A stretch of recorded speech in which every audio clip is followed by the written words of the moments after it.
Hey there, welcome to episode number 55 of Killer POV. Fire it up! Fire it up! Okay. There he goes. I didn't even get through the intro. You know. He has to interrupt you. Yeah, there's got to be something. Everyone's got their toe. So I'm Rob G, formerly of FearNet. What? And Oh now, my gosh. But still Icons of Faux Freddy. shock. Yes, you are. That's our number one news item. And this week. Fango. Wait, can I Yes. correct you? Rondo nominated Icons of Freddy. Yes. Yes. But no longer at FearNet. RIP.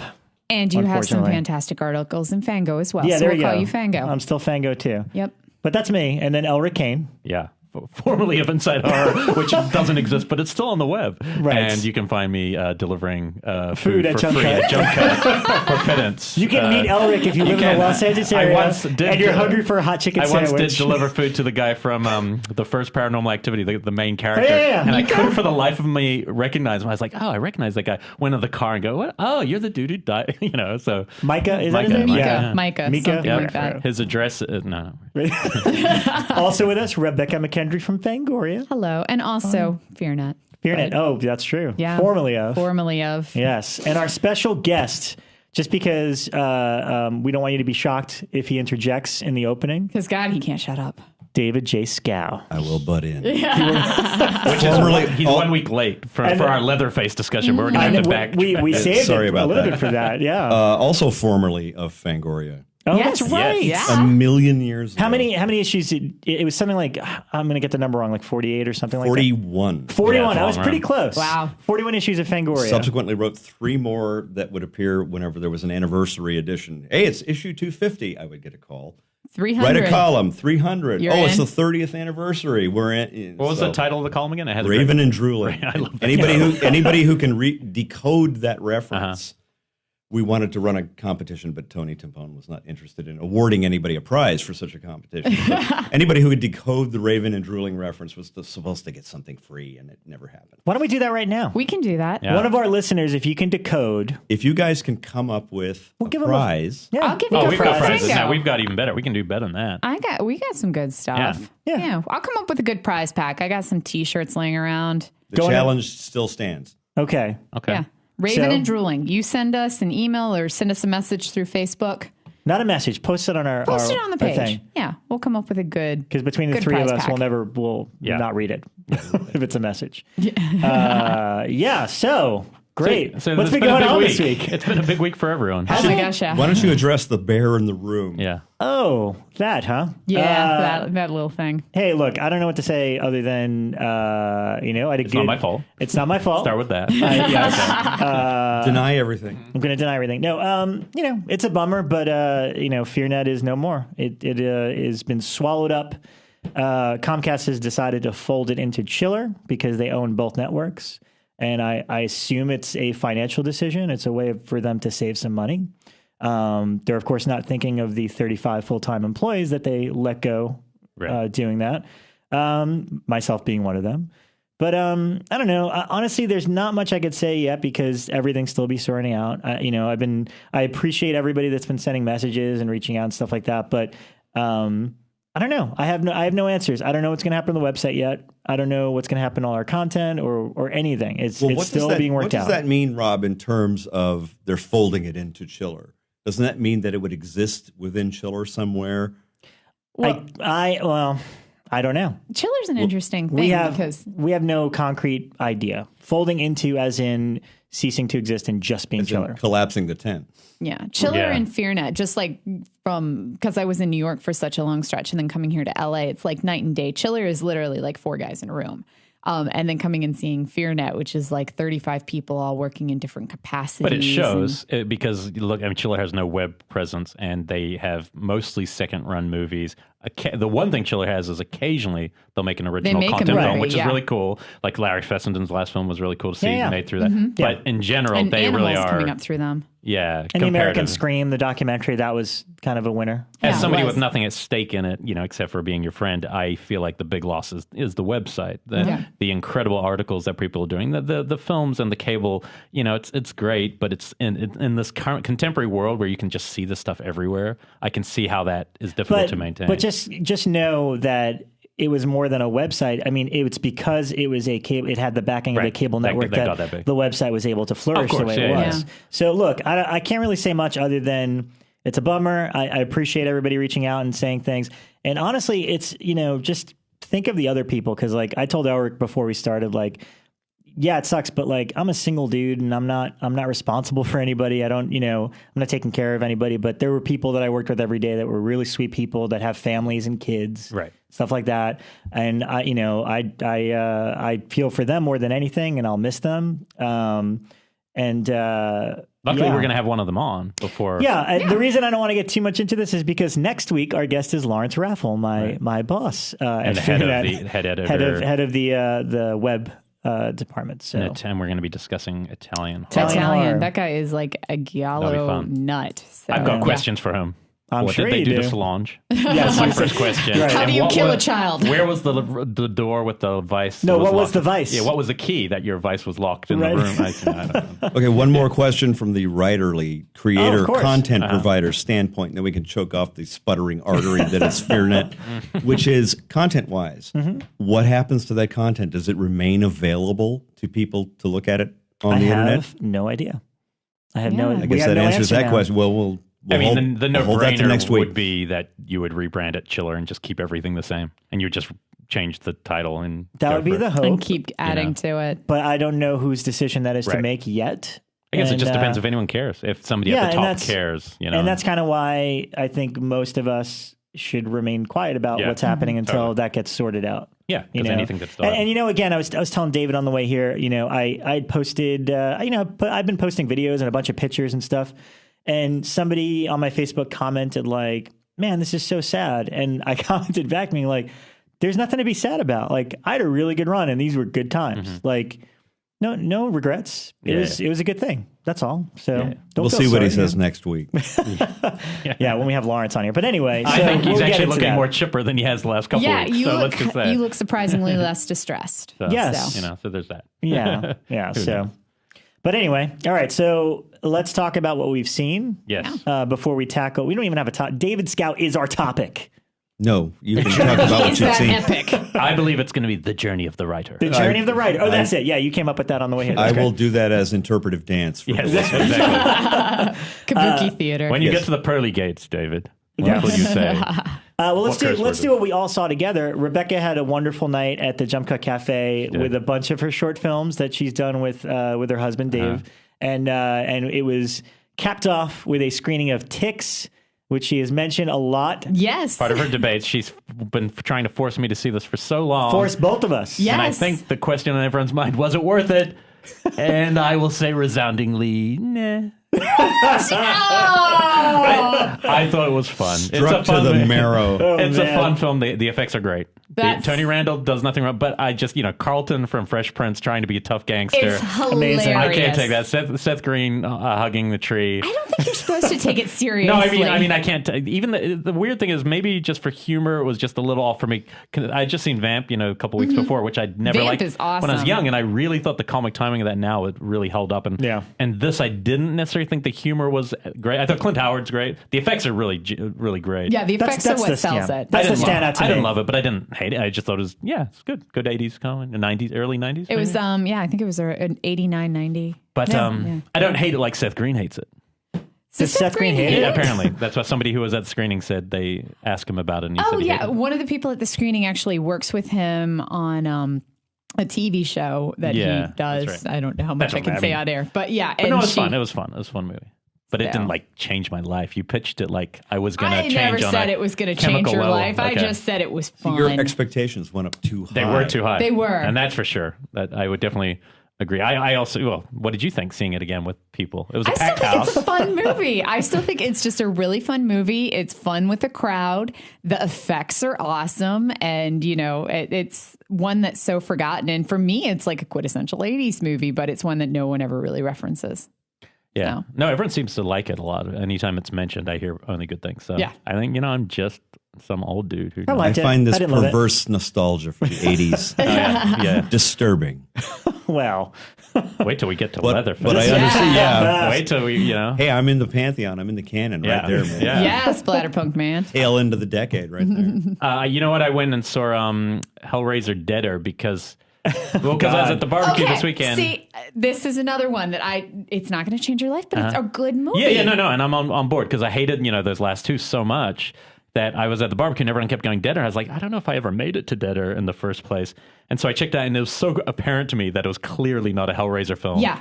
In a good way, though, in a way where, hey, it's just a good movie, and the Cenobites are just kind of interwoven when it was needed to kind of up the stakes. But it was a pretty solid movie. It was it wasn't me and Jared and Garrow and Brian Collins were all there like, Deader is the greatest of the Hellraiser films. Right, which it's not. It's fourth, but it might be in the top four. And it's good. No, Coming in as an alien from the outside, you guys seem incredibly forgiving. Well, you have to understand, we're comparing it to the final one, which I was discussing is maybe the worst film I've ever seen. The context. One that's in the internet, I don't even remember what the name is. Hellworld. I'm beginning to think that I might actually survive this. Yeah. Okay. Well, we're going to go further back. I finally saw One Dark Night by Tom McLaughlin. Yeah. I've never seen that film. And I'll tell you what was so cool about this movie. It is Fulci by way of Stephen King's America. Like the Stephen King's like 1950s America, but then you add this I've never really seen an American kind of Fulci attempt really, and it really is like the kind of the creatures when they come out of the mountains,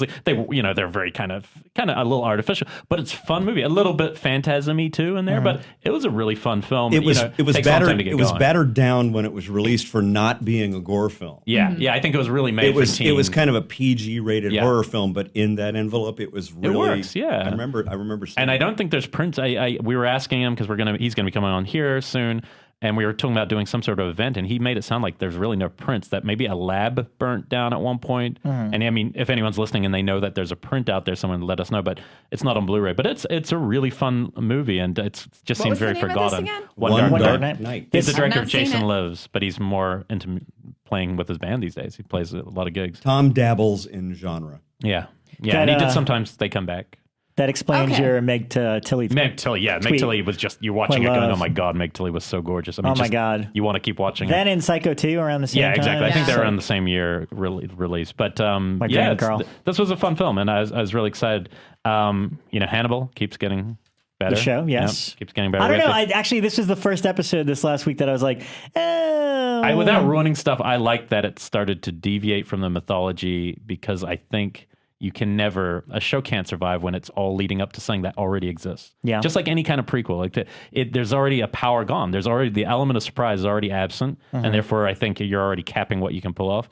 Whereas now, by even just doing the slightest deviation, maybe somebody who doesn't survive or whatever, that's enough to maybe make me go, oh, okay, I'm not on safe, even terrain now. And I like that feeling. Yeah. I like going down the road, especially because Hannibal the character was such a departure from the way he played it. That was the first kind of shock about the show. So I really like that element. But we'll see. It's hard. It's very hard to know where it's going to go from there.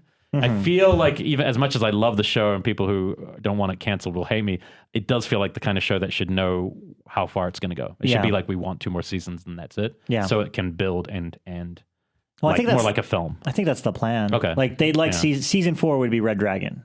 Yeah. I've heard Fuller say. That's something that I experienced when you compare the British being human to the American being human, which had twice as many episodes to do. And you're going, if they follow what I've already seen on the British show, then I know everything that's going to happen. Right. But they really mixed it up between the 2 shows so that you couldn't tell. Yeah, I mean, it's weird. Some of those British shows are so finite. Like The Office, remember? It's like, 15 episodes, and that's the whole The British thing. have the right idea about television. They do 6 episodes and get out. Yeah. Sherlock, I was such a fan of Life on Mars, and the British one ended so brilliantly. And then the American one, I think that they were trying to stretch it out for longer, but then they got canceled or something. And then it's just like, it goes into this batshit, like, oh, we have to end it in like 10 minutes.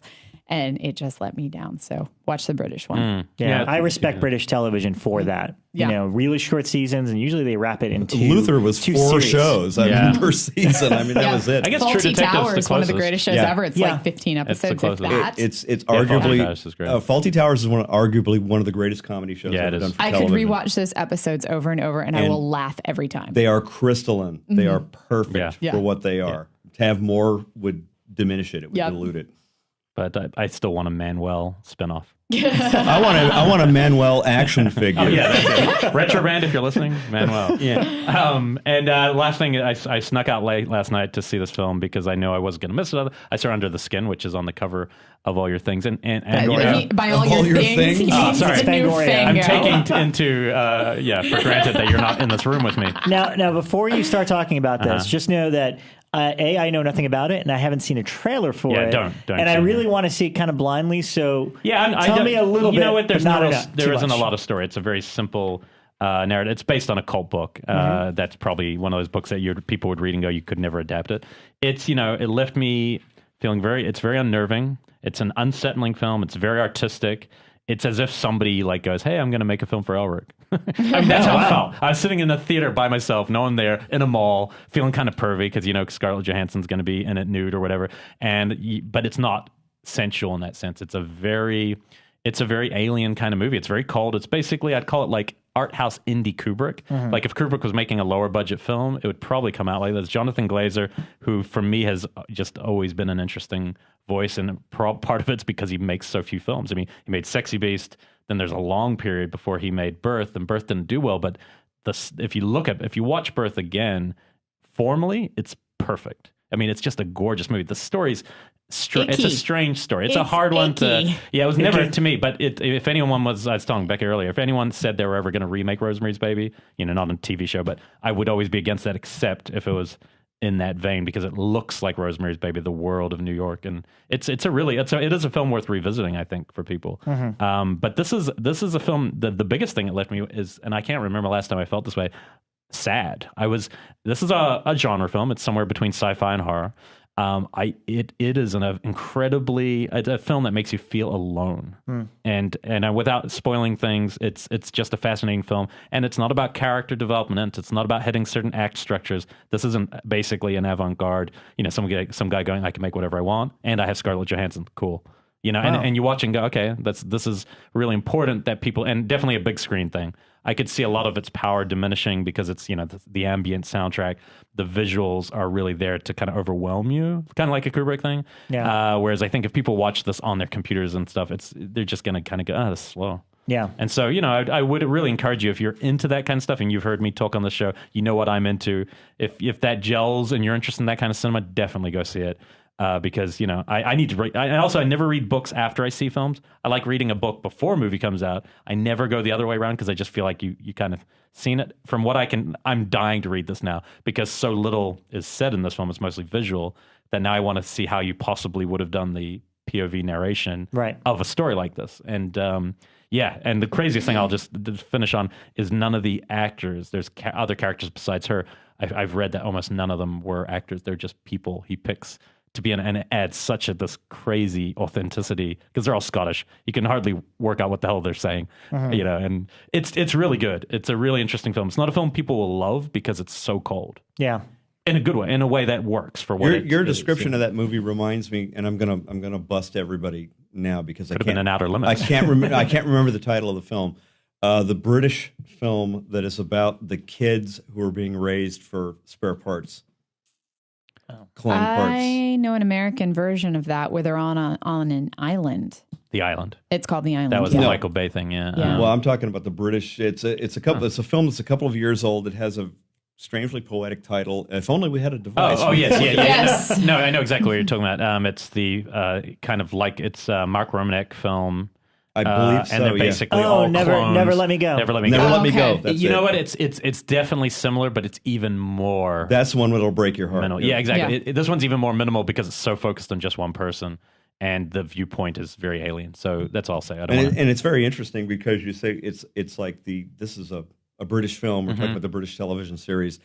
And then you talk about, what if Americans got a hold of this and made a movie out of it? Well, they would make The Island. The Island. Exactly. No, yeah, you're exactly right. We need explosions. Yeah. That's why I always felt that Jim Cameron's Aliens was the original Alien remade by Americans. Yeah, that's interesting way to put it. Yeah, that's true. That comment will go nowhere, but just throw it out. It resonated well in this room. Thank you. Exactly. So it went Brit, American, French. I'm trying to think the Alien series French with Junot, and then then it becomes Alien Predator. Alien so Predator, and then it gets all over the place. At that point, it can't Anderson, even pay attention. But it was meant to go New Zealand.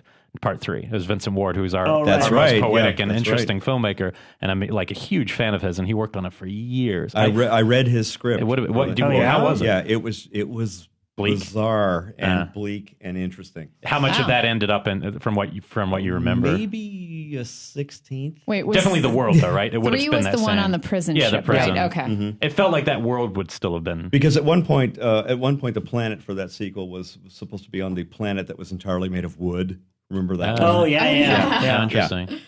Yeah, I mean, the documentary on the Blu-ray or DVD set of Aliens for Alien 3 is the best thing on. Like, it's better than the movie itself. The documentary is fascinating. Yeah, I mean, Fincher did a great job just as a director. Like, purely as a director for hire, he still made a movie that works. But if you watch the extended version of that movie, even with the warts and all version of that movie on the DVD, there are several things in it that are not in the release version, such as there is a much clearer sense of geography. Where people are running and where they're being chased to, you get it. It's all completely clear to you. Yeah, because the prison is a very confusing network, and you never really figure out where you are at any given time. I only just realized the guy I really like in that, who is helping her and kind of the love interest. I didn't realize he's one of the main characters in Game of Thrones now. It's Charles Dance. Yeah, Charles Dance. Yeah, it's really good. I have not seen a single episode of Game of Thrones. Neither have I. I gotta catch so up. behind. Neil Marshall's going to behead both of you. I know. But that's okay, if he can track you down. But anyway, you know what I mean? I doubt I'll see a more interesting film this year. Let me put it that way. Okay. It's hard to tell where it will place by the end of the year, but I just think it's so unique. I know Chris, editor of Fango, absolutely loved it, which is why it's on the cover. Yeah, obviously. Yeah, it's on the cover. I think it's one of our best looking issues. It is. I think that's looks beautiful. amazing on the cover. This is a fancy cover. I It will is, say it isn't is it? very upscale. That ain't no gore zone. Yeah. And on the Alrighty. cover of the new Gorza, the Guinea Pig series. So that's all the shit I saw. P.S. I got Best my- score of the year. Best score of the year. Is what under? Okay. Wait, you just wait. Under the skin. Best score of the year. All right. Yeah. Fair I enough. remember getting my first videotapes of Guinea Pig from Chaz Ballin Oh, wow. back in the day. Aw, I loved Chaz. I've become really old in the interim. No, I still have my videotapes of Guinea Pig. And actually, I just wrote an article for FearNet 3 weeks ago on Mermaid in a Manhole. Oh boy, that one. Yeah. I haven't seen that one, but No your review one- made me kind of want to watch David it. knows I it. swear, He it's- just, Yeah, it's nodded. out of the Guinea Pig series. For most of it, it is made with just the sole purpose of grossing you out. It's very much a grand guignol. We're setting up a premise that by which we can just do atrocity after atrocity. We're strapping a girl to a bed, and then scientists come in and do pain experiments on her, and it's just all about being gross. Mermaid in a Manhole actually has a plot, and it's a rather poetic one, which is why I wrote the article on it. Is that the one with the mermaid in the bathtub where he uses her to make pigment? Yep. Yeah. And so I haven't seen it. Sure. it's out of all of them. I can't call it It's beautiful. my favorite of Yeah, those. it's my favorite, definitely. but it's surprisingly poetic and will stick with you. Whereas the other guinea pigs, I can't tell them apart. You could say like part 3, the one where she gets her arm chopped off, and I can't tell it from part 2. It's just forensic. But, yeah, it sticks out, and it's actually got something there that if it had been filmed by the guy who did In Her Skin, it could actually have been quite poetic. There's something in the plot. Well, there that's was quite weird. a lot of the Japanese films at that time that were shot like these kind of movies, right? That, like, even that one was a Go-Go Second Time Virgin. Go-Go Second Time Virgin. Yeah, these movies that shouldn't be even watchable because of the subject that matter. guy, They are elevated. Wakamatsu. I wish I could say his name properly or remember Who died it. last year. I remember he was hit by a But car. he did these like horribly exploitive rape films, but he was most influenced by Renoir and Truffaut. It was all of these crazy artists and filmmakers. And then when you're watching his stuff, it's seriously like watching a Godard film with all of this rape violence. So He's not the guy who does Rape Man. No, I have not seen Rape Man. Okay. Well, the I have deal, his business card, though. the deal is with Rape Man. The deal is he rapes him. Okay. Okay. Thanks for listening to Killing Me. I'm going to go watch Rape Man, so goodbye. Have you addressed? Have you covered the masturbating gunman on this show? Okay. No, You haven't no. gotten there Masturbating yet. Priest we've done with Lords of Salem. PMS But Cop will be signing at the Fango Penis booth Cop? at Texas Okay, there you go. Frightmare. PMS, not Oh, Penis PMS. Cop. PMS Cop. damn, I'm not interested then. So things I saw this week, I'll kill that right there. So I went back. Dave and I are kind of on a kick of watching these I'll call them aquatic horror from the late 80s, early 90s. All right. Like Leviathan? That's one of the ones on my list. So we it started because a couple of weeks ago I'd had this really shitty day. I was just in this god-awful mood. And I had just gotten back from jogging and I was still so pissy. And I walk in and Dave's like, you know what we're doing tonight? We're eating ice cream and watching Leviathan. So I was like, okay, that, he knows how to cheer me up. Spoiler, say, motherfucker. Exactly. So we watched Leviathan and I'm kind of like, I have a soft spot for these films because if you're thinking like The Deep Rising, The Abyss, Deep Star 6, they all came out like kind of in a cluster right there. Actually, I think The Deep Star Rising and Leviathan all came out the same year. Well, Leviathan, The Abyss, and Deep Star Rising, Deep Star 6 also came out. We're all the same year. In the same year. Yeah, and then later The Deep it kind was of came a little back bit earlier. A few years later, there was that weird. There was two, like a sphere. Virus. And Virus. There's two. One was underwater. Sphere maybe was Deep underwater. Rising. Sphere was underwater. Yeah, it was really dull. Yeah, Barry I Levinson, don't remember that underwater, one very well. work. I saw it, but and then Deep Rising is the one. I want to do an episode on this now. That's You're getting me all. I know. That's Treat Williams on the jet ski. Where every single thing he says is in some way catchy, witty, or humorous. And I mean, like, there is like massive shit going down and everyone's dying around him. Welcome to Stephen Summers' world. Yeah. But I love that movie. I love the bad computer graphic It is fun. It's octopus thing. And there's some really good gore effects in it, though, because the octopus melts people and then spits them back out live. And so there's actually some really good gore effects in that film. And no matter how cheesy and campy it and, cool explosions in a jet ski, or I think it's a Sea-Doo. But no matter how, or Wave Runner, it's a Wave Runner. It's interesting all these but movies I love it. predate Titanic. Yeah. Which is interesting that you would think, once Titanic came, suddenly he could master these kind of effects, and he didn't go back to. I guess he kind of helped start the trend with The Abyss, I guess. Yeah. Deep Rising is the movie that made me hate CG the first time. Yeah. Because the CG is too busy. You can tell that everyone sitting behind a keyboard added their own flourish to the tentacle Needs monster. more tentacles. And there's too many flourishes. Well, that's the biggest thing that I had problems with is the monster. It has too much, what would I say? It has too many operating appendages. And they do too much. Yeah. It's got like mouths at the end of each of its tentacles, which can spray stuff at you. And then they also expand into teeth, which can bite you. Plus it can grab you and it's got little talons on it. And then the actual octopus has a mouth, but the mouth has 4 different parts. It's very What's the busy. Peter Benchley one? Which one's that? The Deep? The Deep. The Deep. Yeah, and that's how the you one go with when Nick you. Nolte, That's right? a squid, right? Yeah. That's a moray eel. Yeah. Oh, okay. I haven't seen I think The there's a Deep in Peter a while, but Benchley yeah. squid one too. That was like a miniseries. That was later. It was It's called Kraken. Or no, No, it wasn't Tentacle? Kraken. Creature? Yeah, Creature, something like that's that. it. Yeah. There That's is how a you do film it not called too Kraken. busy. Yeah. I thought it was Beast, and Creature's the It one could where it be looks like a Beast. half. It Yeah, could it's be Beast. Beast, Yeah.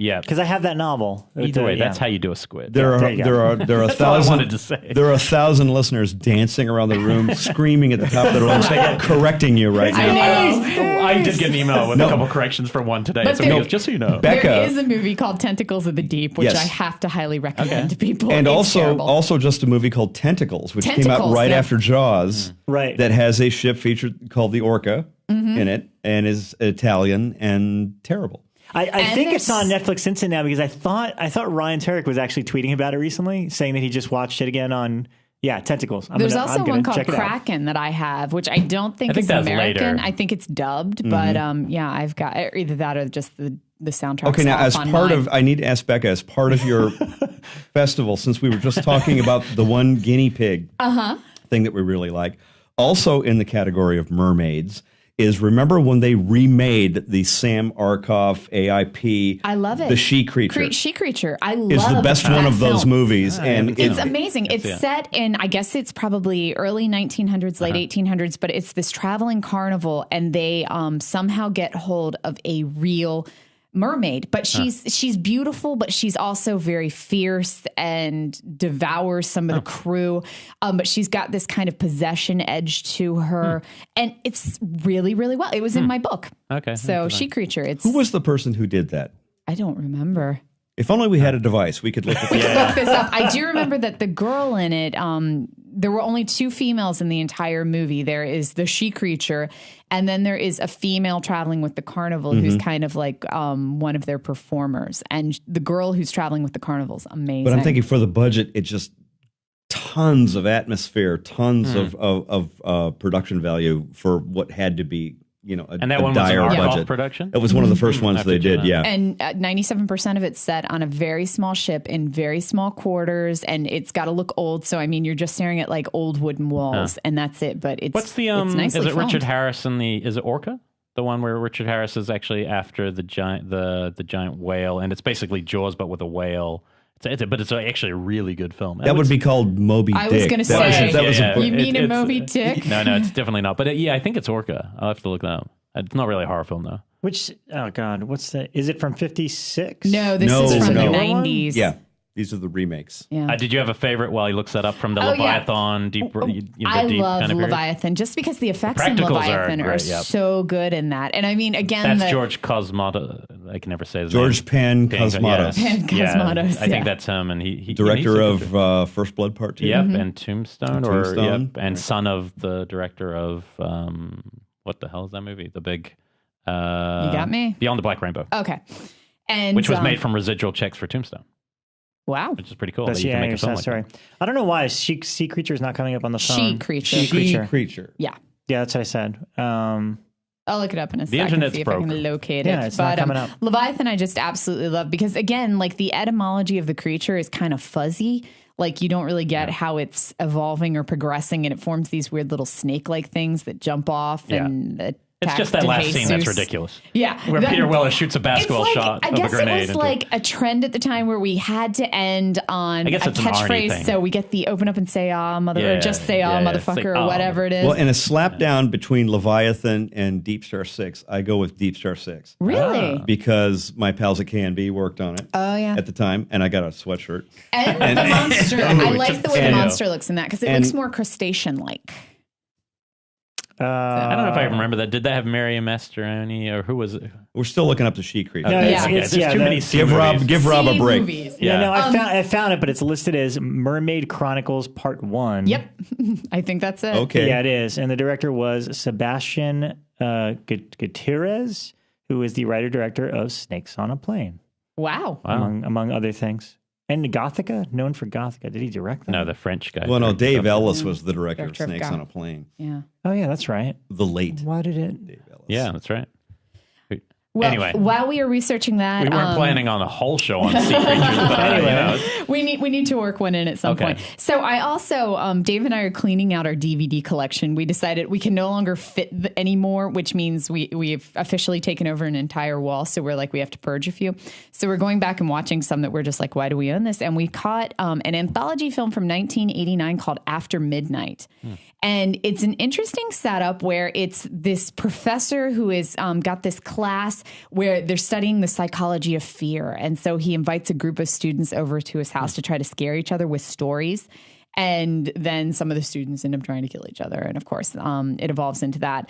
And I have to say, most of it, I was bored to tears, but there was one story that was really good. So it's worth a check. It definitely is an anthology throwback to kind of the late 80s. So Kind of those Amicus movies. it's got that feel to it. So yeah, there were 2 stories that I was just kind of like, really? With That's it? anthology movies, if you could get a good 2 out of 5, that was usually a I sign agree. that it was a winner. Yeah. Yeah. And often it'll Good be odds. just one that's great, and Yeah. you'll remember it forever, but you'll forget what it was on. You'll forget where When it came you from. when you know? hear the word creep show, Yeah. which segment do you think of? Right. The crate.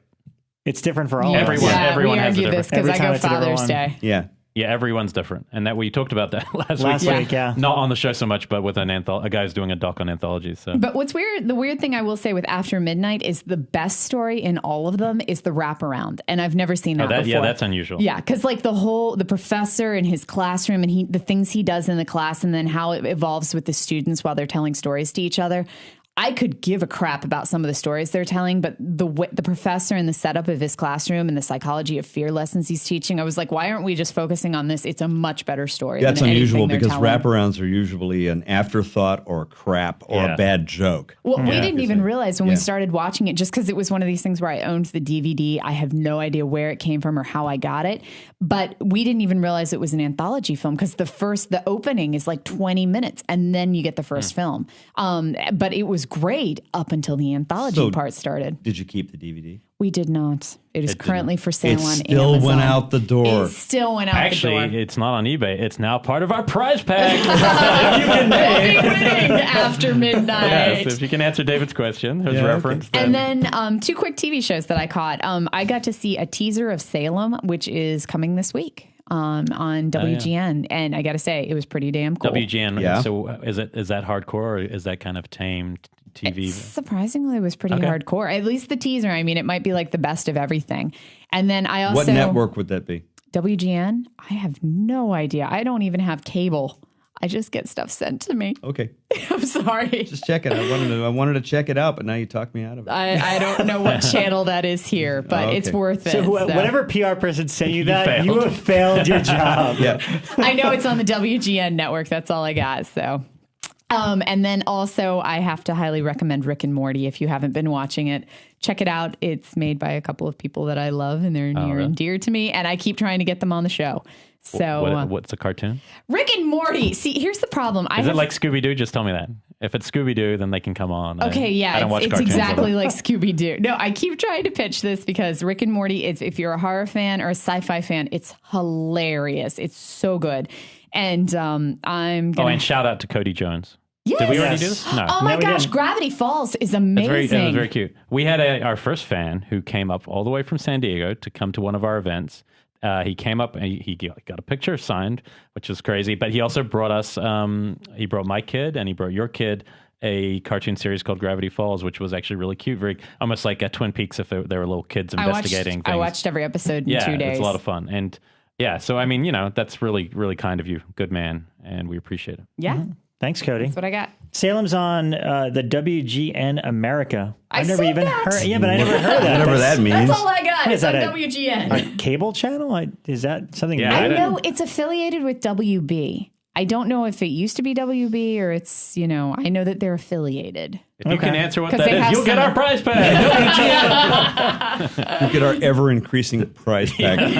It's a good one. But this is just a demonstration that we could do 3 hours on any topic imaginable. I'm going to We pitch something pretty that's much going to be do. radical, and this is unplanned.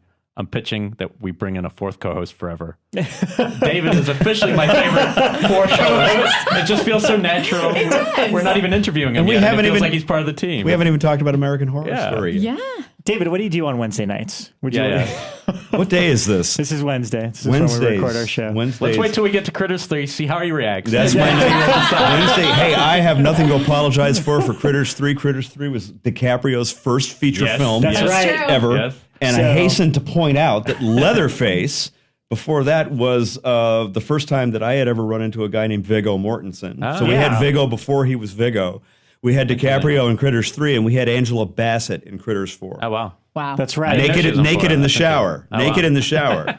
So if Can't get her to take her fan- clothes off at So gunpoint. was Viggo already known in anything? He Like, had just done The Reflecting Skin. Oh, yeah, Which which is is fantastic. great. Yeah, we were all I big love fans. that of movie. Which was a terrific movie that was endearing. the subject of my very first Fangoria. Oh. Really? Yeah. Wow.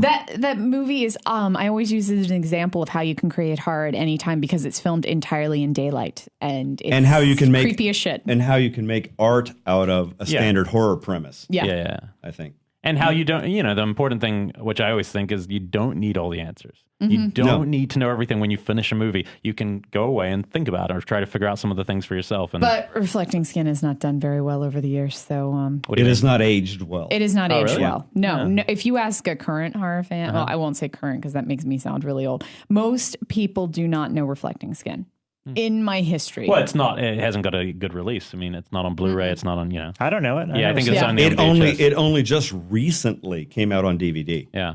And that's the So- director of The Craze, right? I believe so. About the Yeah. mobster Yeah. twins. Okay, interesting. Yes, yes. Yeah, we should do a I thought you meant CRAZE, the Oh, Craze. Yeah, the Tom which Arnold would be a great title, actually, for a horror film. Yeah. The It would. Craze. We just killed the Yes, room. We it's just killed the done. room. It's done now. Yeah. Rob's waited patiently. Okay, Rob, I'm sorry, what'd you Rob. watch this week, Oh, darling? can I tell you guys? Yeah, what I you watched? can Oh, great, awesome! Finally, honestly, I only had two quick things to mention. The first was Ryan and Clark on the Bloodcast had done an all Phantasm episode, Right. which I listened to and I thought was pretty great, and you guys should check it out too. And I haven't seen those movies in years. So it kind of inspired me to kind of go through the Phantasm movies again. And I made it through the first two. Oh, yeah. And you know what? I like them, but I still to this day don't get them. You made it through the first two and your eyes began to bleed. Yeah, pretty much. No, I like them. I like the craft in them. I like the radical ideas. I like the cool spears. I like Angus Scrimm. I mean, I just remember loving the first, but after that, I don't know if I really followed it that well. I maybe need to revisit. Well, because too. there's a lot of dream logic too, and it's funny because I was talking to our friend Jared at the barbecue thing, and he was telling me how the first one works it on its own as its own movie, and then the sequels kind of ruin the beauty of the first one, because the first one essentially, spoiler alert, sorry, but it's not a spoiler alert because Yeah. I didn't even know it until now, but apparently the whole movie is essentially a dream, and it's the lead character Michael dealing with the death of his brother, which is why his brother's in the movie the whole time. Like he has this whole kind of in his imagination, this whole adventure with him or something like that to to cope with revisit his that. death. And then something about like, it manifesting and making the tall man But real. the or sequels something don't like work for you because they're dependent on the first movie? No, but I'm not saying they don't work for me. I mean, if you buy that that's what the first one's about, which I never thought when I saw it as a kid, that I was like, oh, that's supposed to be just a dream. What happens is it picks up from that moment on and then just kind of follows this weird dream logic. And now all of a sudden Michael's got like this psychic link to another girl that sees the tall man and stuff. It's very bizarre. I like it. It's got surrealist quality to it and all this crazy shit happening, but I don't fully follow it plot wise. So I'm going to try to make it through 3 and 4 and see how I feel about them and then as a the whole. new one, number 5, comes out. Yeah, sometime. and that's kind of what's gotten everyone's interest up again. It's like, oh, there's a new one coming out. It's time to revisit them. So so Phantasm 1 and 2. Yeah, I got to do that. But number 1 still isn't on Blu-ray, right?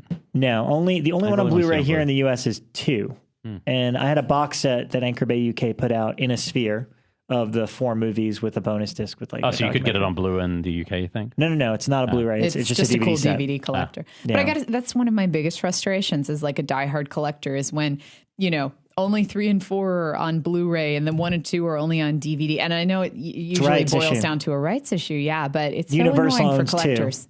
Universal owns 2. I think Anchor Bay has got the video rights for 1, 3, and 4. Wow. So that's a thing. Surprising thing not to re-release. Yeah, and actually, the most interesting thing about 2, because it was a Universal movie, is the swapping of the lead character with James LeGros, who plays Michael Yeah, in 2, that's right.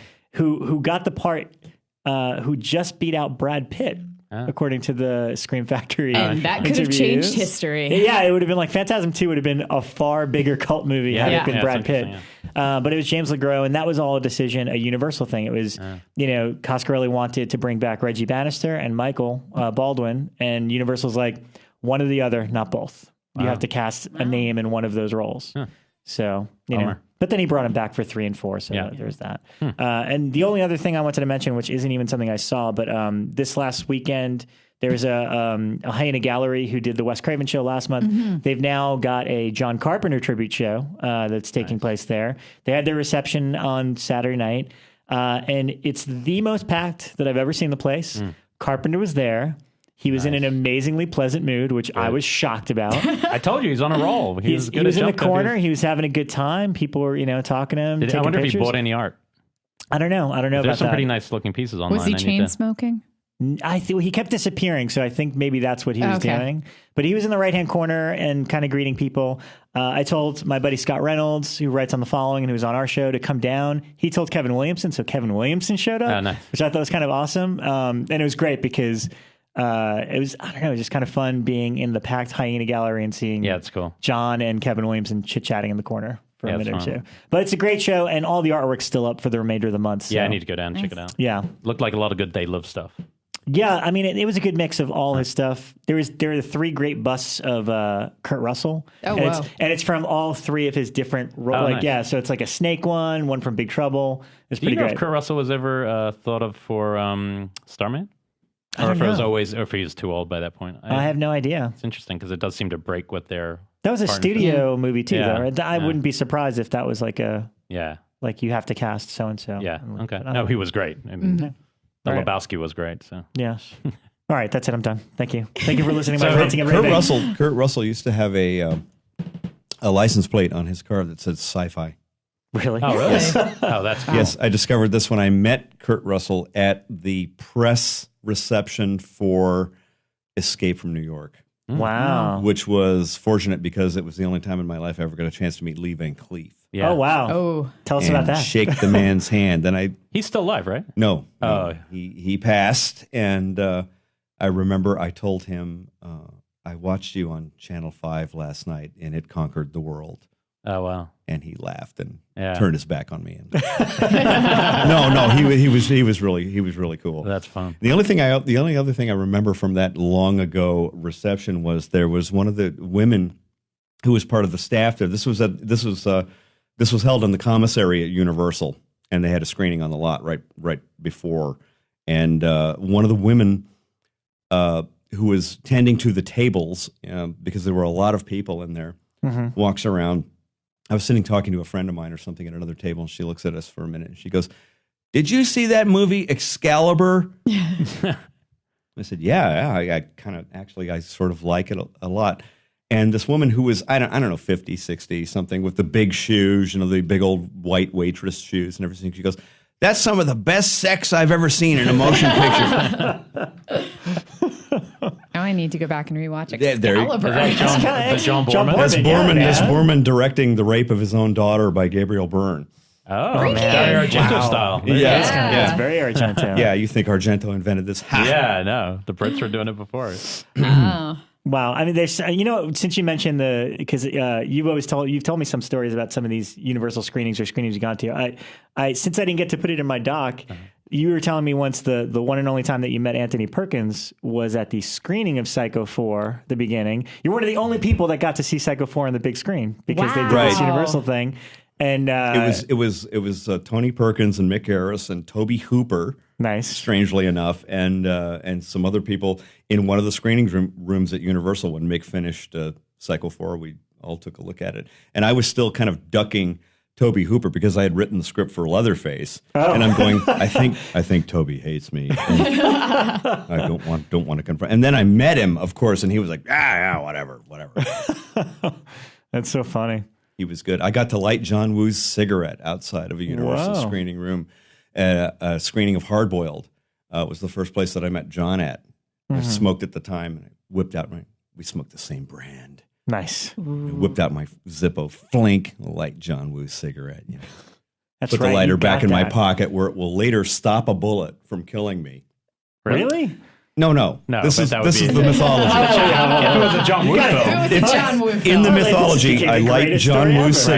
cigarette. I put the lighter back in my pocket. It stops the bullet from killing me. And pigeon gets hit And when on the way. a pigeon flies out of the theater, and then later, when I die in a hail of gunfire, someone takes the lighter and gives it to my best friend. Wow. Wow. And that is the plot of The Crow, too, which is a great sequel. Which inspired the whole Because story. you also wrote The Crow. Yeah. That was the director's cut we're talking about. Yes, I did, Becca. Thank you. I am curious on The Crow. I'm just collaboration in general. That was a long time ago. Yeah, well, Yeah, we're out of order. We're already out of order. But I, 14-year-old me is like still swooning. So, Well, Same with Michael actually, Wayne it is proven to be an advantage in some studio meetings because when you have meetings with these child executives who saw The Crow when they were 11, Yeah. yeah. perfect age to see The Crow. Right. That was pretty much, I think I saw that. I was probably in 8th or 9th grade, and that Cure laden soundtrack. We got you. It We got you. snapped me. You're hooked. I was totally there. One of the unknown things that I'm very proud of for that movie is that I was the guy who suggested Stone Temple Pilots for the soundtrack, and we nice. actually got a new song from them. Yeah. So,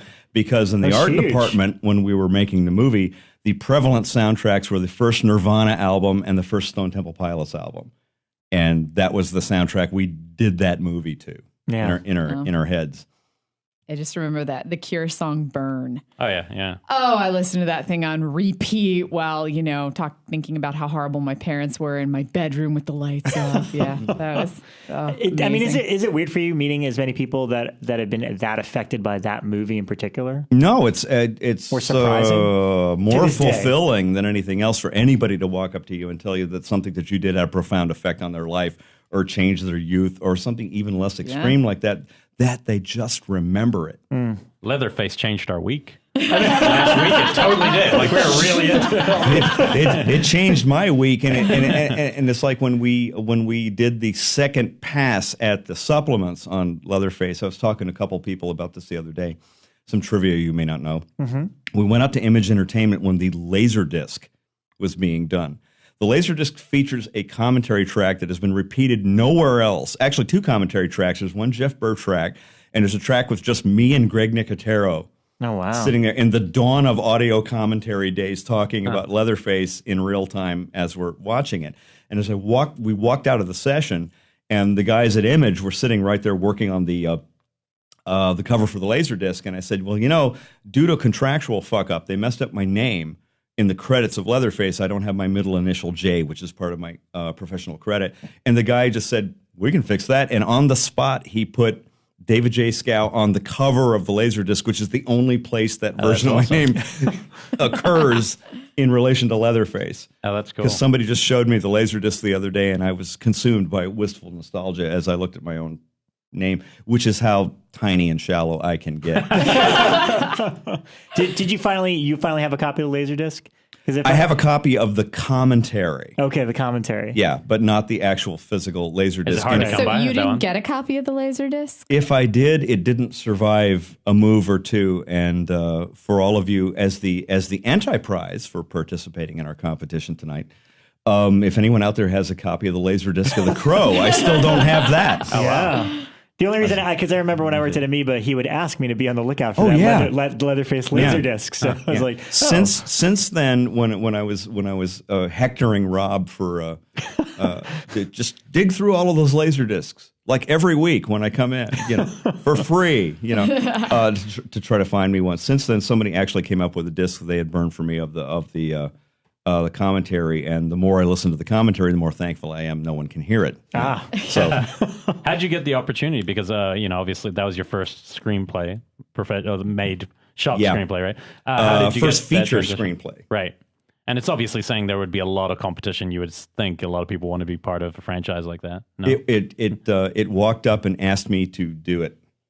And was it a fan of and for people who don't know, you're also a novelist and a short story writer, and kind of termed the coins splatterpunk. Yeah.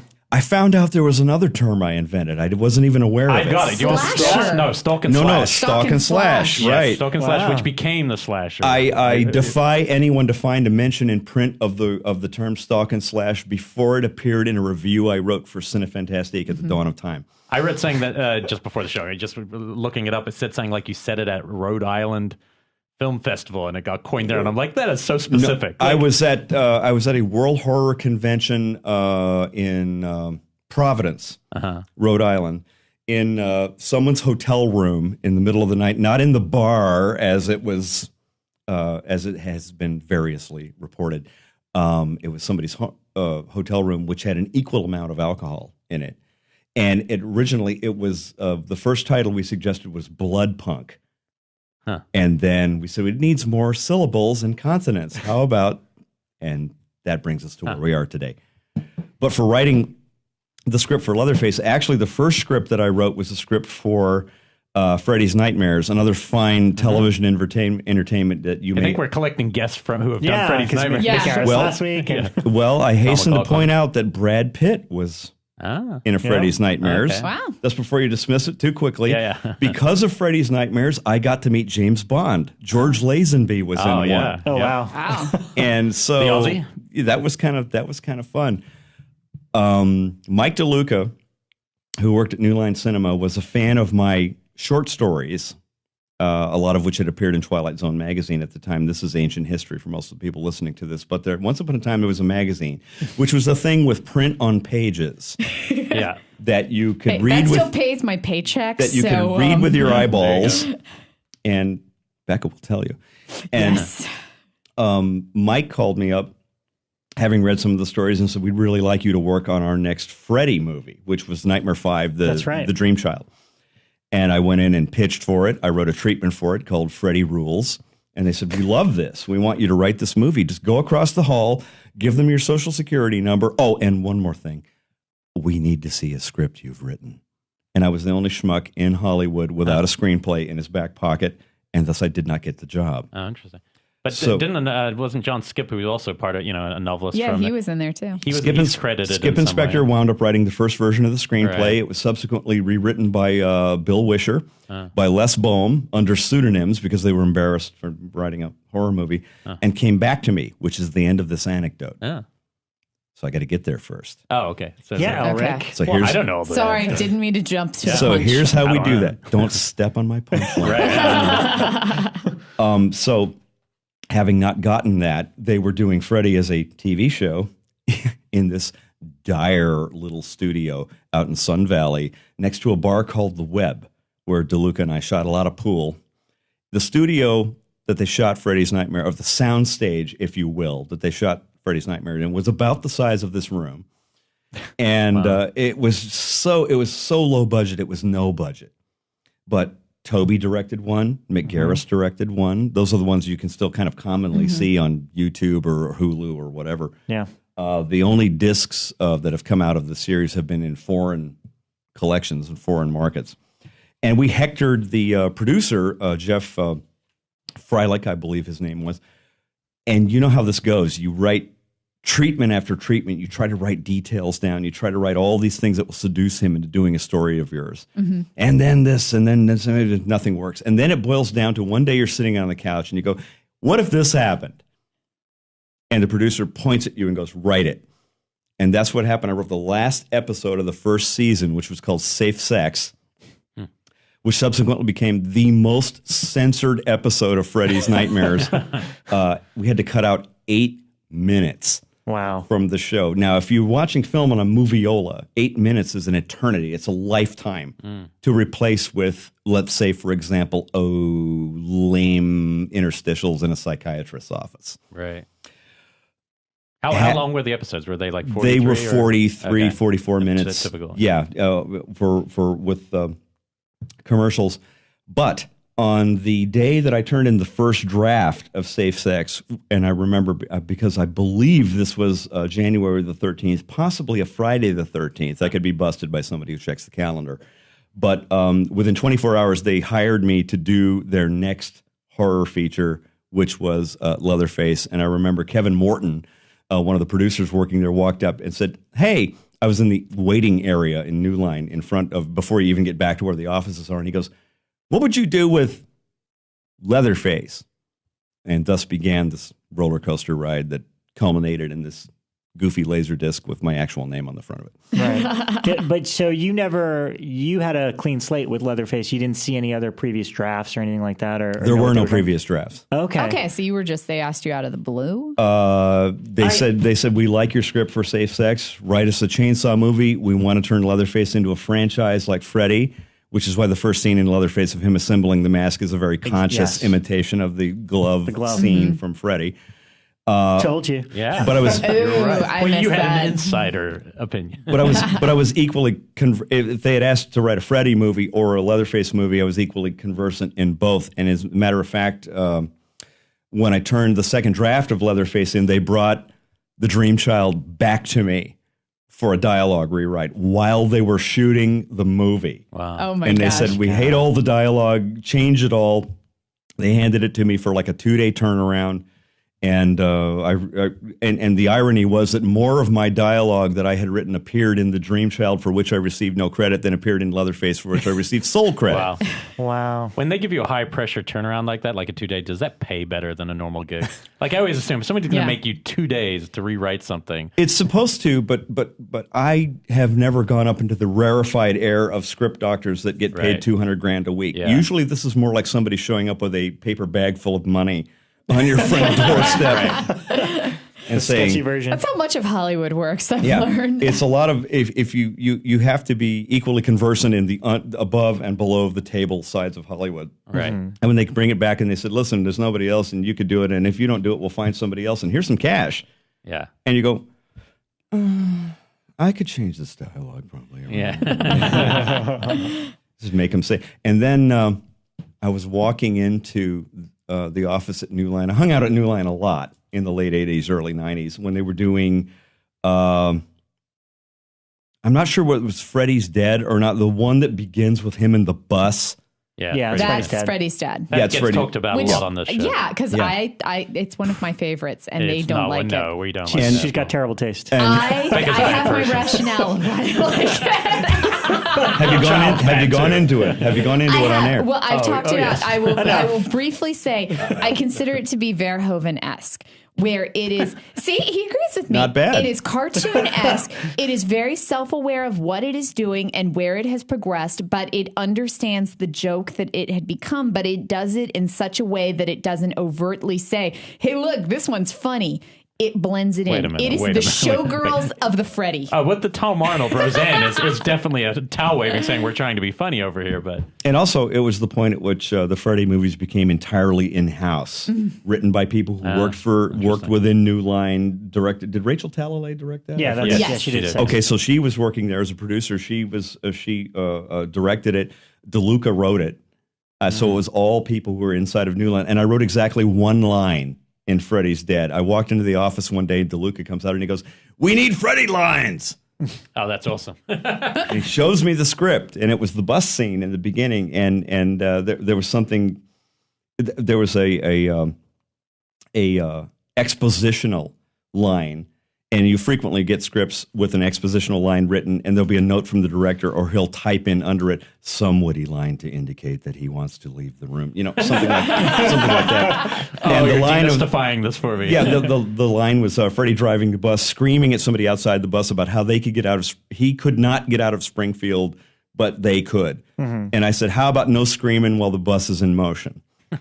Nice. And you know that line. It's a trailer moment. And that was my only line. So I'm not making a very good case for myself as a screenwriter. Well, I contributed one line to Freddy's Dead. I will also say Freddy's Dead is filmed like a sitcom, which I think is You know, why it looks a Tom little bit Arnold like the show, and Roseanne, Freddy's- yeah, it why looks they're like on there, Freddy. because it is filmed like a sitcom. interesting. And Rachel she did sitcoms before she did. I think this is Freddy's a perceptive point of view. Dead. Thank you.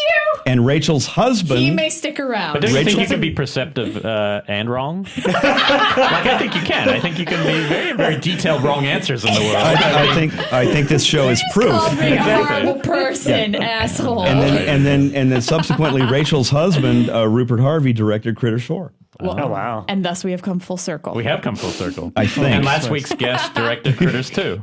Yes, So, that's true. McGarris, Oh, my God. Mick Yeah, and that's so one of many my dream connections. remakes. Who did I number want one? to Stephen remake Herrick? Critter. I'm sorry? Is part one Stephen Herrick? Steve Miner. Steve Miner. Yes. Oh, Steve Steve Miner is So many one. films, yeah. Mick is two. A very talented director named Christine Peterson did 3, and it's a shame we haven't seen more from her since then. And Rupert did 4. And every year at Monsterpalooza, I go up to the Kyoto Brothers at their booth, and I say, "So, Critters 5, what do you think?" Yeah. And they get all excited, Crossover. and then I With go, the- then I yeah, go wow. away. You know. Because they're always talking about doing a Killer Clown sequel. Yeah. Every Oh, time, yeah, right? yeah. Every Monsterpalooza. time. I mean, that's one of those movies that just shouldn't be that incredible. Like, the creature should not be that incredible. When you watch that movie, when which you're one, a kid, Killer you're just Clowns like, oh my God. or Critters? Who created these incredible... It's like some of the most amazing puppeteering Well, I've ever seen. This is a discussion that actually I was in earlier today, where people get to that inevitable phase where they say, "So, Becca, what scares you?" Oh, yeah. I've had that Working for question asked Fangoria. so many times. And you know the answer that I'm getting sick of? Clowns. Really? Stop it. You know, most clowns punch them really hard in the face and they're done.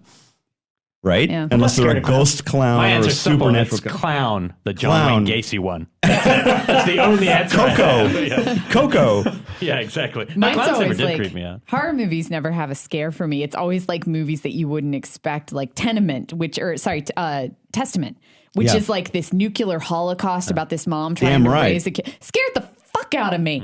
That one scares me. If you're dealing with people who a common coinage is scary stuff for, it is very difficult to actually frighten us with this stuff because we're deconstructing it the whole time that we're looking at it.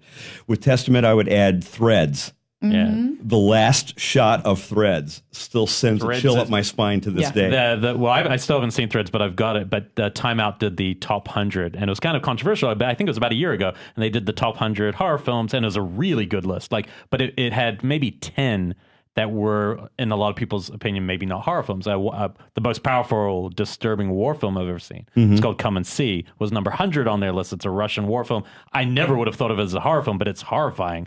But it's incredible. So when I saw that list, and Possession was really high, so that was cool. But Threads was the only one I hadn't seen. A 99 out of 100. I think Brian Collins was the same because you couldn't see it here. In England, it was very... There's finally a DVD of it. Okay, there is. Yeah. It's not very long. It's like a 60-minute film, I think. No. It was a miniseries. Oh, okay, so maybe... It's more on the order of 2 or 3 hours long. Okay, interesting. Maybe it's in parts. But anyway, I think somebody sent it to me when I said that. So I'd love to... Anyway, I got to see it now. And so, Rob... What scares me? What scares That's you? not traditionally scary.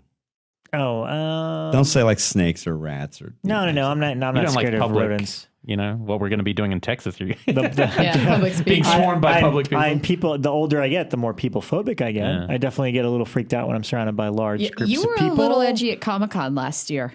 I thought you were going to cry or break out in like a flop sweat and or something. I had to be there. Yeah. So you take were a machete.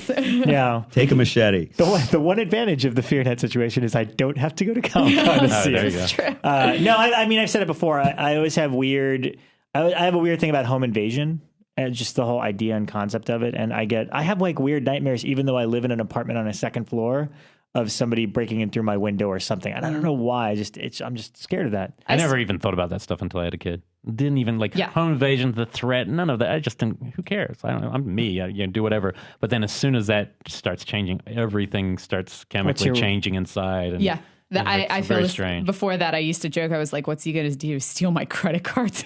Go ahead, man. Go ahead. Take my DVD collection." But now I seriously think about it. Well, having just come from a weekend shoot, Guns Not Film, where we expended thousands and thousands of rounds. And where, like a range, or we were outdoors in San Gabriel, blasting the shit out of everything, just for the fuck of it's my play. I was playing, nice, and this reminded me of a thing a couple of people and I were also talking about the other day in regard to home invasion. Who really hears a sound in the dead of night and goes out in their underwear with a baseball bat? Right? How stupid is this? What are you going to do with the bat? Yeah. Because the person invading your pro is probably going to shoot your dick off with a Glock. I hope not. Yeah.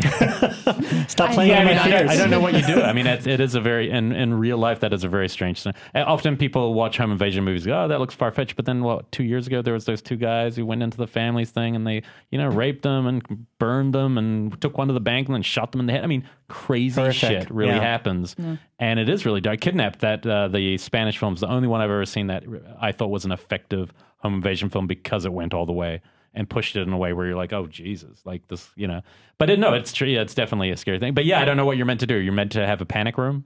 I mean, would you arm yourself for the eventuality of an invasion? A lot of people usually say that you have to be skilled then, right? I mean, there's no point just having a gun that you're not any good at. Not if you have a 9mm that holds 22 rounds and you can just close your eyes and point at the other end and bam, bam, bam, bam, bam, bam. What if you end up in a Pretorius, what's they called in Blade Runner, where I shot my wife trying to defend her from the home invasion. That's what freaks me out, because I do have to say, my husband, he has guns that he keeps in the house and they're locked. Oh, then I should have asked you.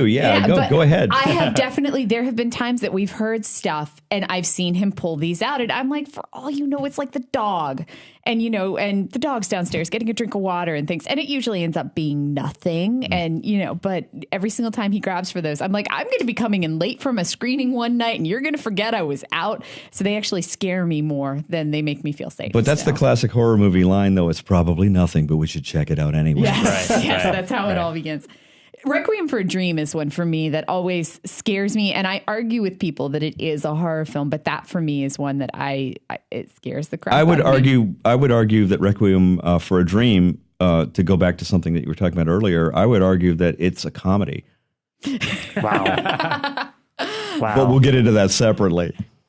Especially the double penetration scene. That's clearly hilarious. Clearly hilarious. Hilarious. I thought it was a laugh riot. But yeah, I mean, it is different things. I used to tell people that one of the scariest scenes that I ever seen in film is the final shot of Working Girl. Do you remember this film? I remember the film. Melanie Griffith and Harrison Ford. Sigourney Weaver is the evil boss. What was the final image? And all Melanie wants to do is get ahead in this male-dominated company and be an executive or an officer or something, somebody with a little stature besides a secretary, besides the girl in the office. And the final scene in Working Girl, she finally gets her own office. It's so new that there are not even pictures hung on the wall. And she's standing around, she's looking at her little desk, which has nothing on it. And she's looking around the room, and the camera cuts to the outside of the building. So we see her through the window, and the camera backs away slowly throughout the entire end credits until you see that the entire building is just a hive of these little offices. Yeah. The thing that she wanted so badly was this imprisonment in a beehive of people who were just like her. Did you know that Kubrick shot that ending and somebody else hired him? But that's interesting. I don't remember that. And ending. It was kind of bleak. It was related to the moon landing in some way. Yeah, right. Yeah, absolutely right. But that's the gag answer that you give people in interviews. Where you say, "Well, the final shot of Working Girl." Right. If you wanted a contemporary example, because I'm so sick of people citing The Exorcist. Right. That scared the crap out of me when I would stop there. Give me something that's less than 40 years old. Right. Give me a current example. It's like when say, what is your favorite Stephen King novel? They always go back to the stuff Steve wrote in the 70s. Right. Yep. They say The Shining and Salem's Lot and we did all that. Maybe that was last week. And that's actually our voice. So that's pretty cool. Collective voice. Okay. Well done. So, but I think a really good example of one of these movies that really got under my skin when I first saw it was Brad Anderson's Session 9. Oh, yeah. Yep. What a brilliant idea for a movie. Now, my girlfriend goes, I see the first shot of that movie. I see the aerial shot of that asylum, and I say, I'm out of here. No, don't even go in there. Done, the end.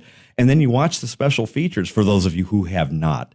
If if you liked what you saw when you saw Session 9, watch the special features because there's an entire subplot that he cut out that makes it even creepier. Ooh, oh, really? You're not the first person to say that. I've heard that the special features features kind of changed the whole film. I don't know if you remember the film at all, but there are a couple of times where they come across items that are arranged talismanically in the room. They don't know who's doing it or why. The subplot that was cut out is about who's doing it and why. Oh, cool. Oh, wow. Yeah. Wow. I have to say, a contemporary film that definitely scared me when I first saw it, or definitely left me startled in kind of a Conjuring way, where I was creeped out while I watched it, was The Baby's Room, which is another one I've been trying to get you to watch. It's directed by Alex de Iglesias, who does these like crazy films like Dance with the Perdita Durango. He's like your possession. He is. I think you mentioned him every episode. I was an instant fan when I saw Action Mutante for the first time, which was his first film. Yeah. One of his first films. Yeah. It's still hard to get. In a subtitled version. I own it in a subtitled version. But I saw the subsequent films, and I lost interest in his movies around the time of La Comunidad.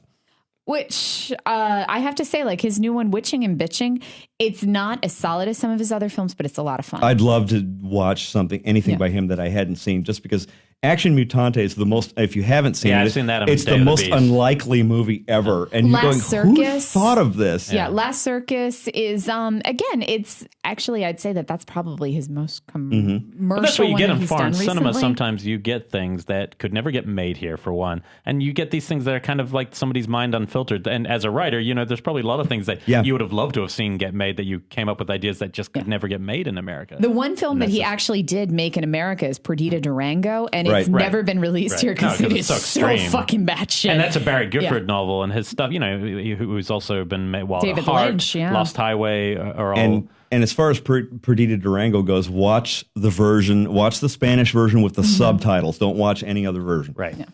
So, but the film that he did, and I have to say, it's like his most tame film, because most of his films, you know, have these like weird rape elements or have these like Last Circus where it's just like all crazy and brutal. This one is surprisingly, it functions just as a straight horror film. It's just a straight kind of supernatural horror film, but the scares in it are so good. It's about a family. It's a mom and a dad, and they have an infant, and they start hearing and seeing things on the baby monitor. And they realize that there's ghosts possessing the house that they can only see through the baby monitor. And it's so scary, and it's such a simple concept, and it's I'm down. I'm dying to see this. It's in Spanish, so you have to enjoy your subtitles. But it was released. I see possessed kids every time I look through my baby monitor. I know, we get freaked out too every single time I look, because it's. I mean, you're seeing it, and it's the same way that they present it in the movie, where you're actually seeing it. It's night vision, so everything looks kind of crisp and foggy, and it looks creepy. But it is so well presented, and there are so many just fantastic scares in it, and it gets a little different in the third act. It kind of turns into a different movie that isn't quite as cohesive. But for me, I mean, the first two acts were so scary for me. And conversely, there are filmmakers who they'll do a film that just knocks you out, and you never get it from anything else that they do. And I'm thinking of the guy who directed Tras el Cristal, In a Glass Cage. Oh, yeah. We talked about them. I think, what did we do? 6 episodes. It was the film. Augustine it was tough for me to watch that film. Yeah, I thought we talked about that with Darren. Yeah, it could have been the most extreme. Yeah. It's probably one of the most extreme, you know, and most kind of leaves you actually disturbed. Not in that way where one scene disturbs you, but the whole echo of the movie. If I want to upset people and leave them feeling like they've been infected by some kind of toxic virus, it's that you film. make them watch that film. And nothing that Villaranga has done since then has come up to that. Yeah, I haven't seen it. What else has he done? He did a film called La Mer, The Ocean. He had a new film come out recently. There are about 5 or 6 scattered films. So if you take the time to track them down, I don't have the list in front of me, but if only we had advice, we could look it up. Well, it just dawned on me that we have been going for an hour and 15 minutes now, and we have not actually interviewed you. Well, we kind of have. But this is how you interview. Yeah, this is it's. I this like is it. I'll make a deal with you. I'll make a deal with you. Talk amongst yourselves. I got to go get something to drink. Fair enough. Okay. Well, speaking of the Outer Limits, I hear there's a new book out on the Outer Limits. Doing that here, appreciate. Oh, look at that! There it is. Wow. There's a giant So book. David has a new book coming out on the Outer Limits. It's out. It's called The Outer Limits at 50. Which is the original, not it doesn't cover the new stuff new that ones he actually from the wrote 80s. some of, I think. Yeah. Which I'm more familiar with the new. I don't know if I ever saw the original series, but I was a big fan of when it came back. It was always fun to me. And, you know, just like color Twilight Zone, it's better than no Twilight Zone. Yeah. And this, I'm looking at it now. This is like a big coffee table book. This is crazy. He wrote another book as well, and this is kind of like a compendium to that, which he can tell us about. Yeah, because he is back from getting something to drink. He now has beer, so we're all set to go. So this is a compendium to some other book that you wrote? The Outer Limits at 50 is basically, I did this gigantic life work book called The Outer Limits Companion in 2 editions over many, not years, but decades. The Outer Limits Companion, the revised 2nd edition, came out in 1998. The Outer Limits at 50, one of the reasons to excuse its existence is to cover stuff that I collected, chanced upon, or otherwise encountered after the 2nd edition was done. This is the same size, in trim size, as the original book. It's designed to go right alongside it on the shelf, kind of like a giant appendix to cover everything that we stumbled over in the 15 years since the 2nd edition came out. Wow. Holy shit, she just showed me a photo of a bug-eyed who happens to be Warren Oates. Yeah. That's why my favorite actor of all time, and you would never know it because he has giant bug eyes. One of my favorite actors, and one of my favorite episodes, and one of my favorite pieces from the art show, the gallery show that we did at Creature Features. Yeah. Tim Polecat of the band The Polecats did this fabulous painted thing of Warren Oates, painted thing. Illustration. It's kind of like a back painted acrylic, and it's of that huge bug-eyed monster's face, and it glows in the dark. Oh, nice! Wow. I didn't know he was an artist. That's awesome. Yeah, that always shocked me too. Tim is he's like a Renaissance man. Very cool.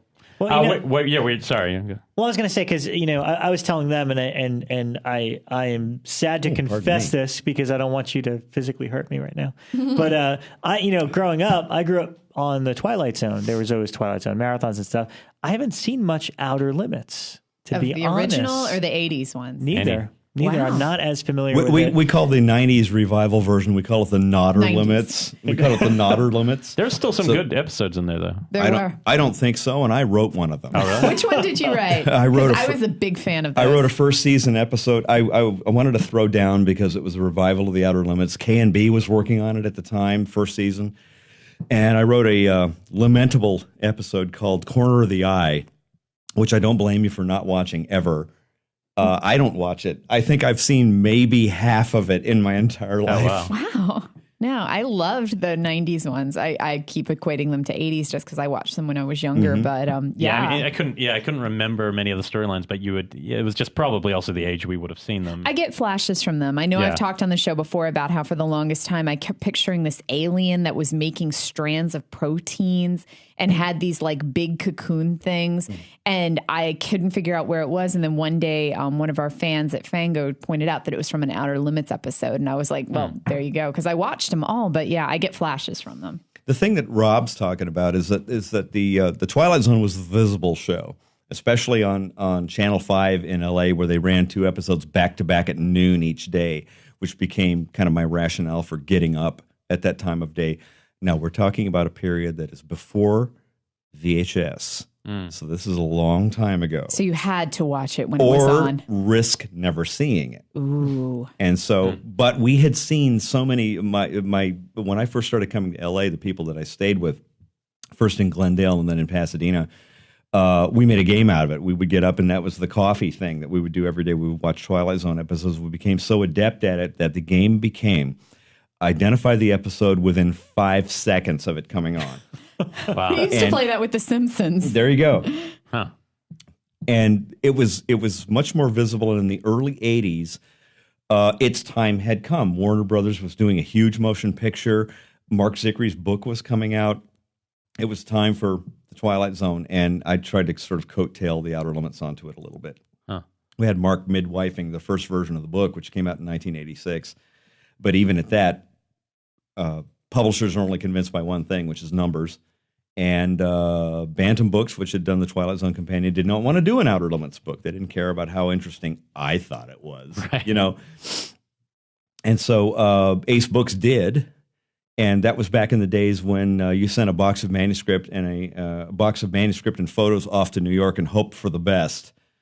And they printed it on such cheap pulp paper that the advantage was it would lay open to any page that you opened it to, and you could send it anywhere in the country for the price of a first-class stamp because it was so light. Huh. When we redid the companion in 1997, I was sitting in a print shop, and I laid out every aspect of it. The kerning, leading, lines, page numbers, how big the photos were. I had to get the ISBN numbers. I had to deal with the Library of Congress.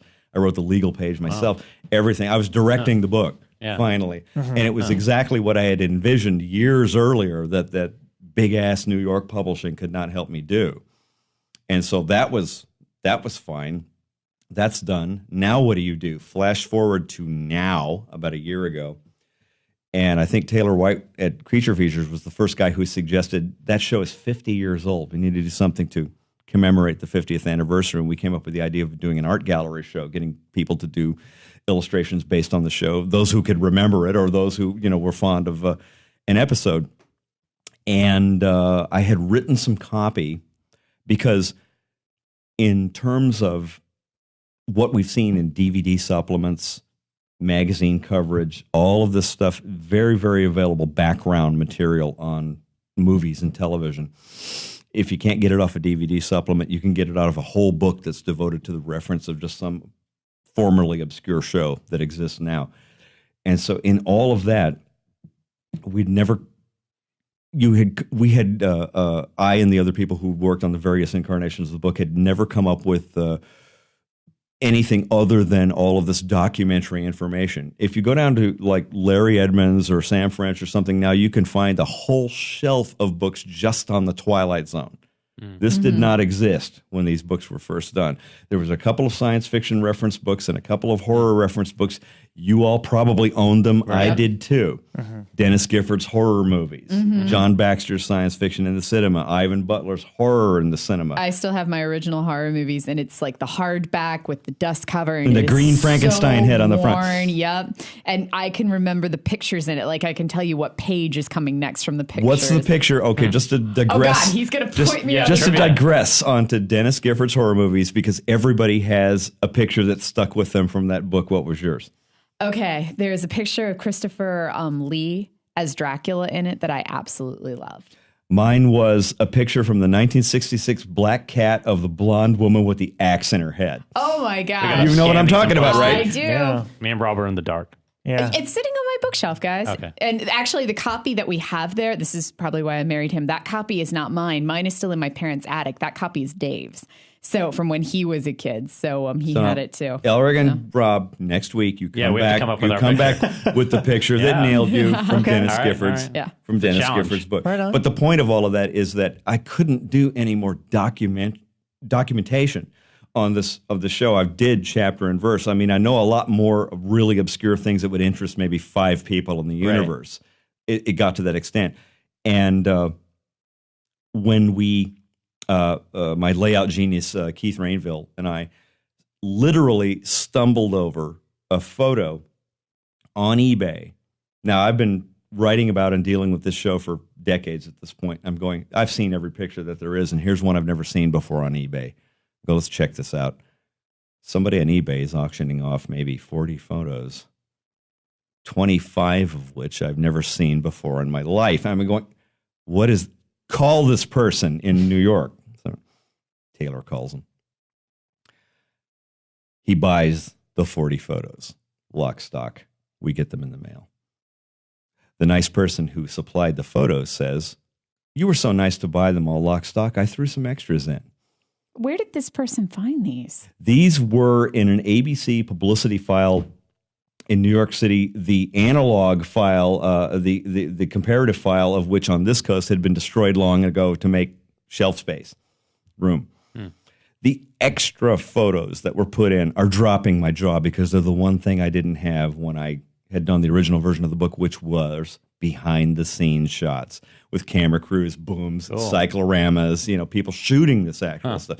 I had maybe 1 or 2 in the entire history of the show. And I said, call this person up and find out how many photos they have. And the person on the other end goes, 400. Wow.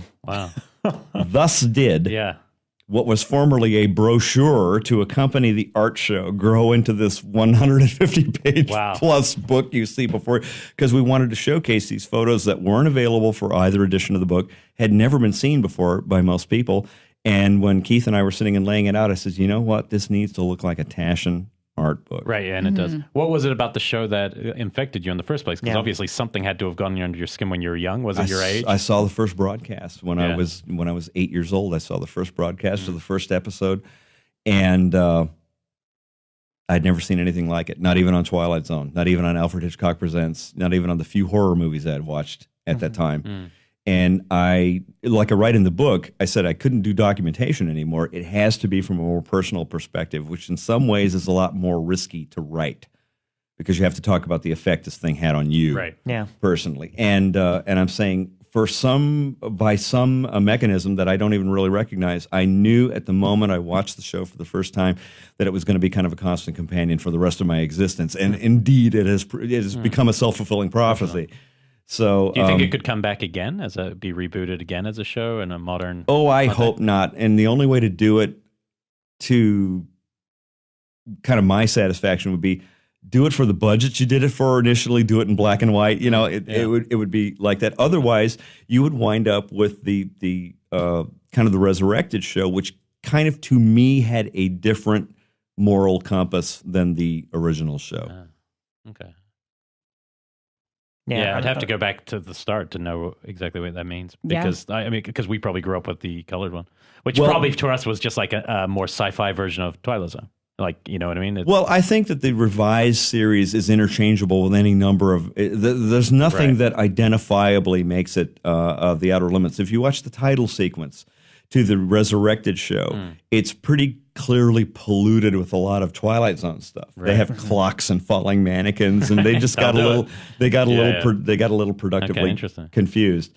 But I did write it. I did write a script at one point because the frustration of dealing with writing a teleplay for the new show was so frustrating that the frustration was so frustrating. Yeah, IRA writer.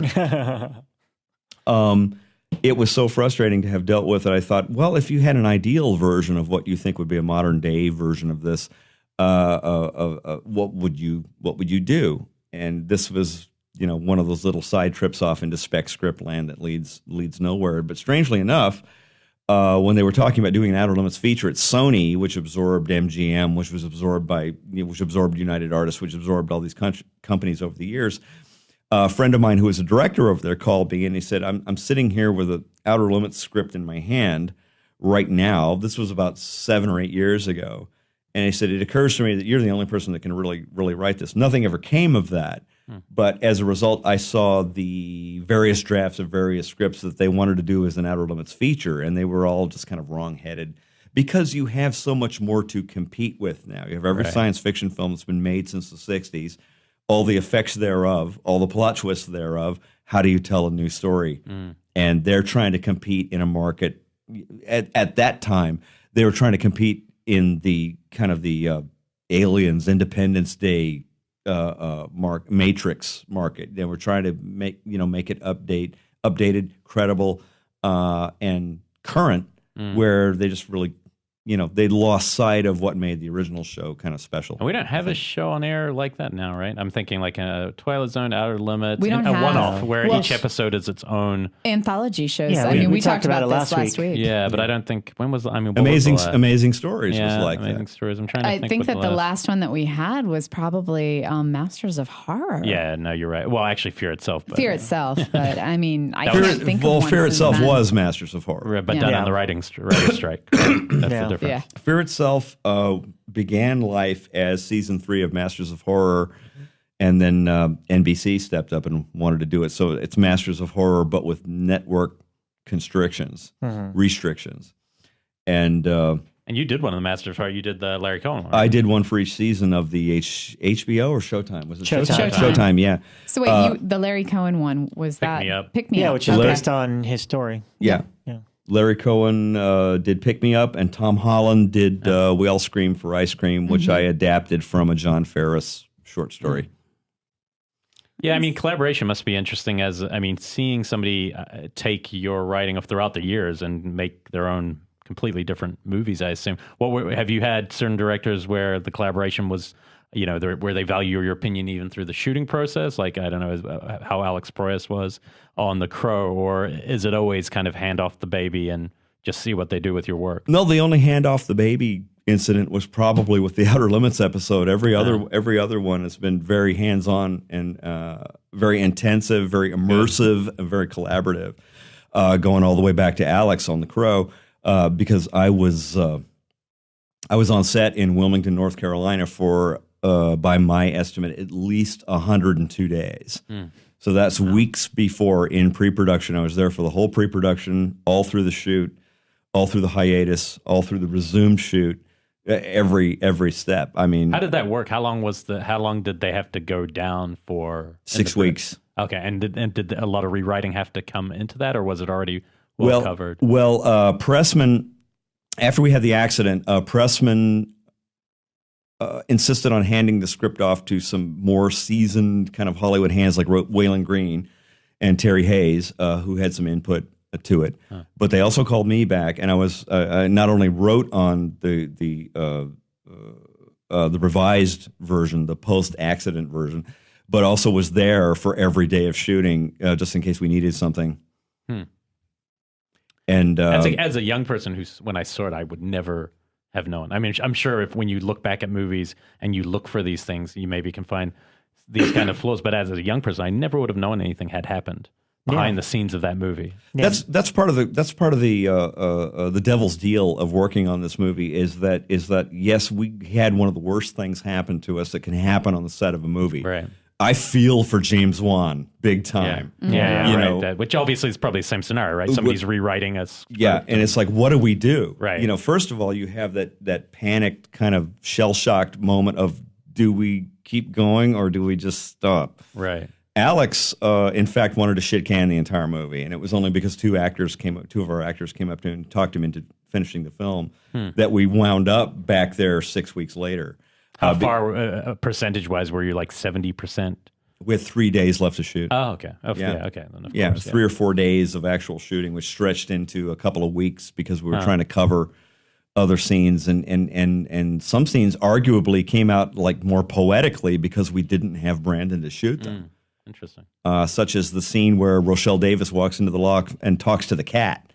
You know, originally Eric Draven was in that scene reacting to her, but it's somehow more poetic in a horrible kind of way that she's just talking to the empty room because her friend is gone. Yeah. Right. And our friend was gone from the shoot, you know. And it's one of those things. I guess you have that feeling you also want to do them justice in there, and they put their life and soul into a role. Same with Paul Walker, obviously, where you would have you know there's a responsibility to also do it for them. I think what happens with the majority of filmmakers is it boils down to the choice of we can put our friend who just died in the grave, or we can put him in the grave with his movie. Yeah. What do we do? Yeah. And I think in the thankfully few examples that have come up since then, people have always generally said finish the movie, and by and large, a lot of the time it's the crew who comes up and says we can't leave it like this. Yeah. And that's certainly the feeling we had. If you just add more emotion to what I'm saying, like right now, that's what happened, and that's the feeling that we had, because you cannot talk about this movie, and you cannot talk about the positive experience of making this movie, the good things that came of it, because everything is overshadowed by this hideous accident that happened. And so that's where you have to start. If we were sitting here, the four of us, writing a book about it right now, the first thing you have to talk about is the accident. You have to start with the accident and then work backwards from it, because otherwise, apart from that, it was one of the most positive experiences I ever had working on a film. I was there for every heartbeat of it. Unfortunately, that also means that you're standing in the room when the accident happens. You know, so I mean, it's kind of the devil's price you pay to be that close to it. I wrote a column for this in Fangoria about after the accident happened that just cost so much emotionally to write that column. When I collected the columns into a book, I said, this is the point where I almost stopped the column. Because it just can't, you can't be frivolous for a while after you do something like that. But I didn't. Being a motor mouth, I rambled on for like 20 more columns after that. But the ones that I wrote right after the Brandon column, which was called For Brandon, the ones I wrote right after that, you can tell I'm kind of coasting a little bit. Let's write a column about the outer limits. Yeah, I really have to dig up some deep information to be able to do that off the top of my head. Yeah, it's interesting, but I think it's also kind of incredible how safe in general Hollywood seems. I mean, there's very few instances of this. You know what I mean? Obviously, this has become a recent topic because of what happened in Georgia. What's the movie called? It's a Woody Guthrie biopic, I think, or a. About Sarah Jones, which became a big, thing. Allman Brothers. Allman Brothers, Greg Allman. And so these things are so infrequent with filmmaking. You hear it. I actually hear it more from student films. I hear at film schools. Like I know recently there was one, and the power line was touching a crane piece of equipment, and they went to move it, and two people just touch it and zap. And this is only when I was at NYU. Kind of they one of the students was trying to do a car scene and didn't have a driving rig and was just hanging out the door trying to, film the car behind him, and it ended tragically. Yeah, people are pretty frivolous when they're making just especially indie stuff where you're just like, hey, we'll be fine. I'll go in the car. But you realize, hey, it only takes one time for that to not work out. Yeah. And, as a comical indirect result of this. We probably need that. It probably has a good change of pace. No. It's like I don't want to undercut the seriousness of it. But emphasize two things. Number one, there's a whole ton of other cool stuff you could talk about this film, because in the days before there were rampant DVD supplements and everything, where I was videotaping us shooting this movie. You know, to this day, I have 16 hours of footage we can't release anywhere. I know. You know? Oh, why is that? Just for purely rights reasons? Mostly because the producers fight too much. And 250 photographs. I think Brandon Lee fans would love to see the pictures I took of Brandon for the storyboard But if there was artist. ever like a home invasion and that stuff was robbed and leaked onto the internet, and then returned to you in a nice... No, first of all, the home invaders wouldn't get it. Okay. And second of all, what was my second point? What was I? It doesn't matter once there's a bullet in the first point. Yeah, right. I haven't seen the footage. I've been bugging him for years for that, but I have seen a lot of the pictures, which are amazing, including... You looked at the scrapbook, right? You showed me the scrapbook with including the original makeup tests of what he would have looked like. They had different versions of what the crow would have looked like. I was videotaping. stuff. I was videotaping the first time Brandon met the birds. Wow. Which was where we talked about maybe the possibility of having a special poop-proof jacket because we were afraid they were going to claw his eyes out or claw his face off or something, and we didn't know how well the birds were trained. Yeah. Is it being remade? Or is it just another sequel? I think thought they were remake trying to. They just keep making sequels. I mean, were you ever supposed to work on any sequels? No. No. There was a moment in the mid-'90s where I had nearly everything I thought I wanted, screenplay-wise, for about a day and a half. It was the day when my pal called me up and said, I want you to write an Outer Limits movie for me.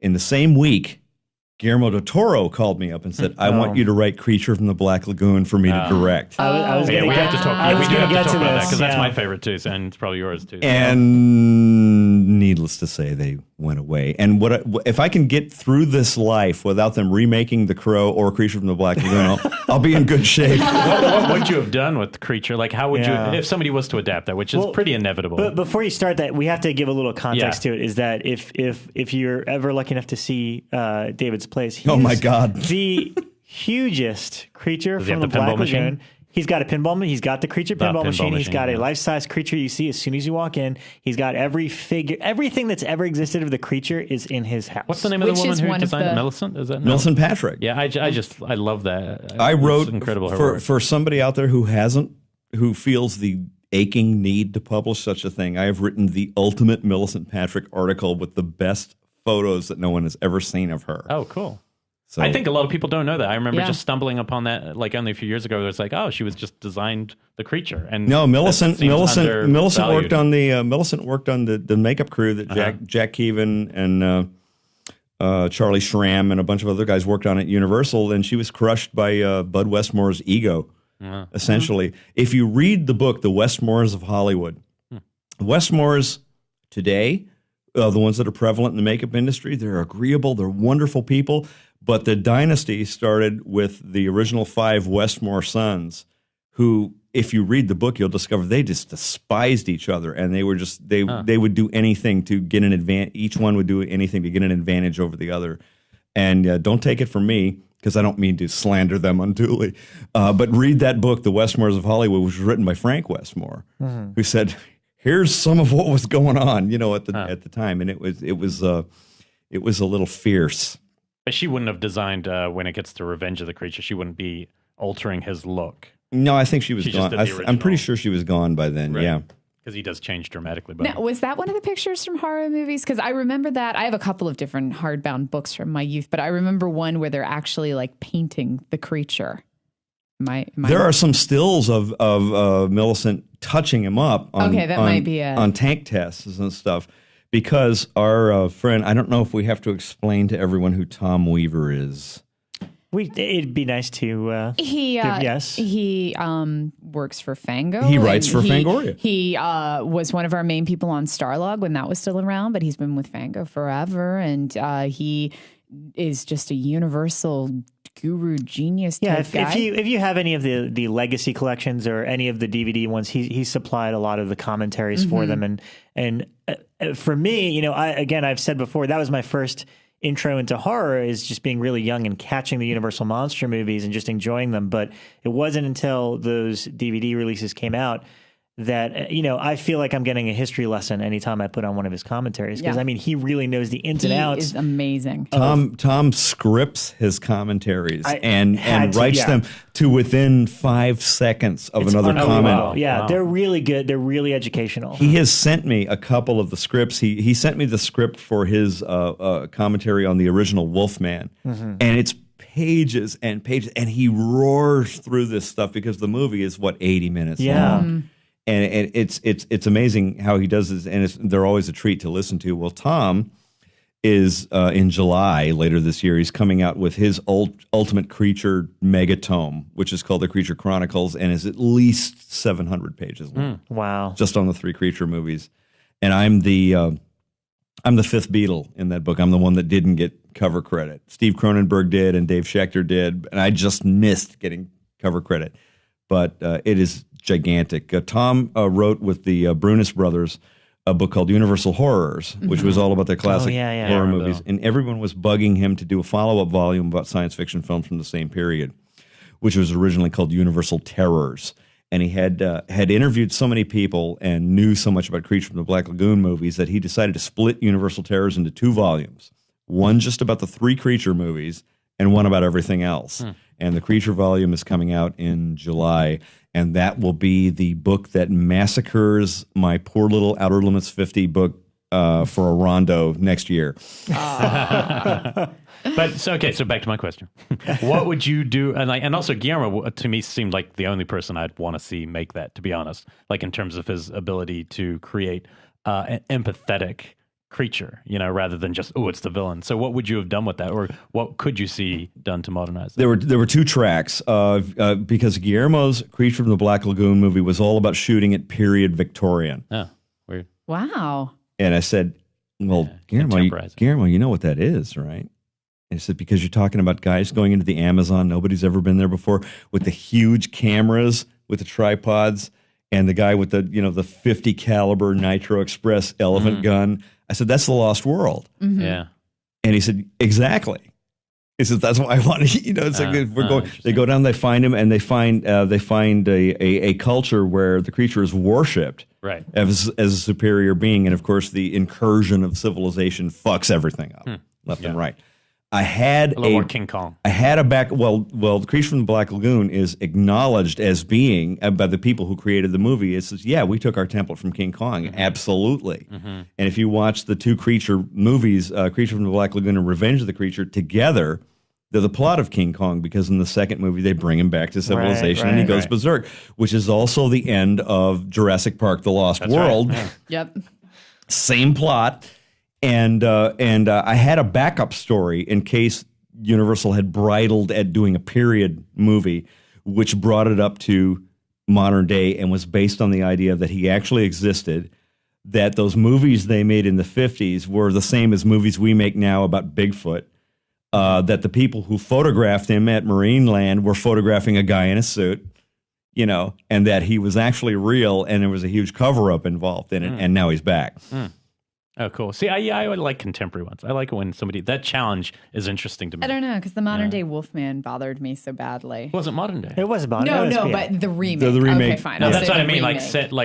That's what I mean. Like, it's that challenge of modernizing something that shouldn't really work now. I think that's really interesting, Whereas when they just do like the Wolfman, it's like, it's a story. Like Ford Coppola's Dracula worked, but a lot of the others in that period don't work. The restrictions of the things that you have to buy in order to accept the story require it to be a period story. Yeah. You have to say, listen, we couldn't do the Wolfman in cell phone times. Yeah. The Wolfman is a mobile device. And he's, right. But I like that challenge. I think that challenge is interesting to the stories. I mean, that's probably why they don't work often, but I find that maybe more compelling. That's what I want to see. I don't know. Well, I wanted to do a story about the Creature from the Black Lagoon, and he's now, yes, he existed, yes, thousands of people saw him, but now 40, 50, 60 years later, he's receded to in the minds of anybody who would bring it up now. He was just like a UFO sighting. Right. Oh yeah, everybody saw it. Yeah, it was great. So what? It was probably a guy in a suit. It was probably fake. They even proved Bigfoot was fake. It was all fake anyway. Huh. And then a team doing a Jacques Cousteau type underwater specials gets 4 seconds of footage of a huge claw smashing one of their cameras, and everything changes. That's cool. Hijinks ensue. Yeah. Why did the Guillermo version not get made? It seems like he was on a track to kind of get what he wanted made. It's funny because that's circular too. We could just never get a meeting with Gary Ross, who was the producer. Gary is the son of the guy who wrote the original and wrote the second sequel, Arthur Ross. All kinds of people were writing screenplays. In fact, one of the huge things that I have in Tom's book was an article that I had written originally for Fangoria about the Creature remakes. And well, I had to take that and update it and account for every remake that has come along since then. The John Carpenter remake, the Ivan Reitman remake, the Gary Ross remake, and the various script iterations thereof. And what was Carpenter's Creature? Well, Carpenter's Creature was written by Bill, not Lancaster, but the guy who wrote Christine. Okay. Wow. I never knew that. And there were two. Yeah, I didn't know he did one. There were 2 drafts of it. Come over to the house. I'll let you read them. Yeah. Staged reading here. Yeah, and they were Actually, just. that's fun. It's funny. Every remake kind of reflects the time that it was written from the early '80s when Nigel Neal wrote the first one. And then it was rewritten by Evan Kim, and it was rewritten by somebody else, and then they put it away, and then Carpenter got it. There were 2 more drafts, and Ivan Reitman got it. He gave it to the guys who wrote Trading Places to write it. And so on, just down the line until, like 2 years ago is the last version that I covered. Why do you think it hasn't had success being made? Just Bill Phillips, by the way. Bill Phillips. Yeah. That's right. This is the ultimate in production hell. Yeah. I could take a guess and tell me if I'm correct in this. It's because Universal has always had trouble figuring out the tone of their remakes. And that meaning at that period where you wanted to do a straight Creature, The Mummy was just successful, the Brendan Fraser Mummy. Adventure. So I heard at one point they wanted to turn the Creature into a mummy-esque spectacle, which, by the way, I like the original Mummy movies. I hate the Brendan Fraser remake ones. I didn't mind the first one. Well, after- I don't know. Yeah. So I feel like, and that was kind of the whole thing with the Wolfman too. Like I had heard, I don't know if it's true that I heard they were going to try to do a Wolfman more in line with what the Mummy was, but then they decided, oh no, we need to make it a gothic horror movie, like the My original, appreciation of the Brendan Fraser Mummy, especially the first one, has increased since I got over my Stephen Sommers ophobia, and. Because, frankly, I think it's an entertaining movie. It's not necessarily a mummy movie per se, but I've never been able to stay awake through the Karloff Mummy. It's a curse of my life that I always nod off every time I try to watch it. I was always bored by the original Mummy, but I put shot by a cinematographer, right? That is directed by what's his name? Carl Strauss. Who was a really good DP. I think the Mummy, the new one, Carl the Brendan Freund. Fraser Carl one. Freund.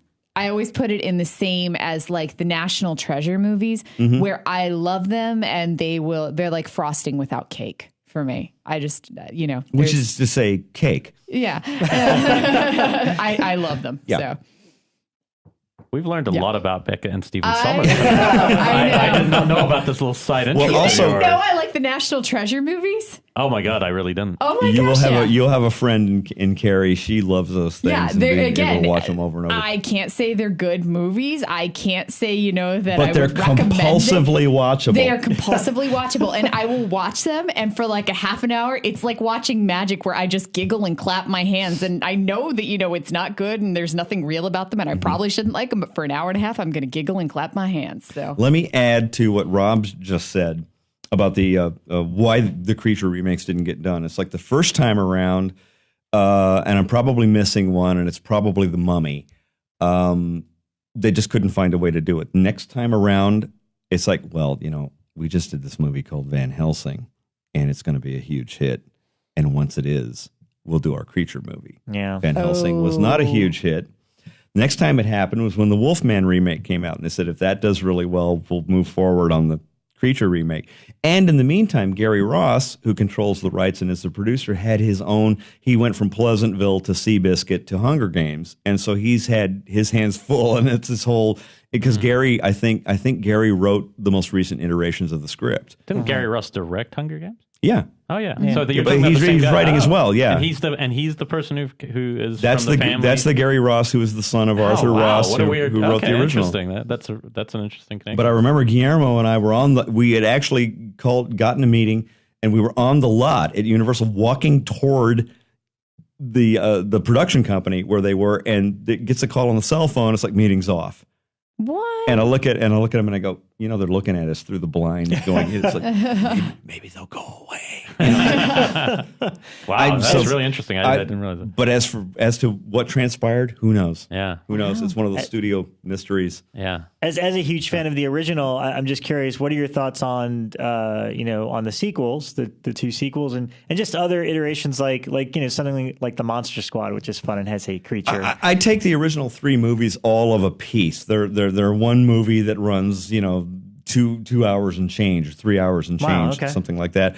Steve Wang, my pal, Steve Wang, designed the creature for the Monster Squad, which I thought, the Monster Squad is an interesting movie. If you've seen it, you're looking at this movie and going, they took it to Universal, and Universal said no. Right. And then they said, oh, well. So this is what they had to do. Yeah. And as a matter of fact, if you listen to the goofy rap song that concludes the Monster Squad. 100 years on the darkest night, the forces of evil come out to fight. I know the whole thing. You know the whole thing, and you know there's a line in there where the words "creature from the Black Lagoon" were replaced by "creature living down in the sewer." Yep. First came Dracula and the Wolfman too. The mummy and the creature living in the sewer. Yeah. Yeah. Wow. And you know that line was originally "creature from the Black Lagoon" because it rhymes. Yes. Right. Too. Yeah, it doesn't. So yeah. That's so funny.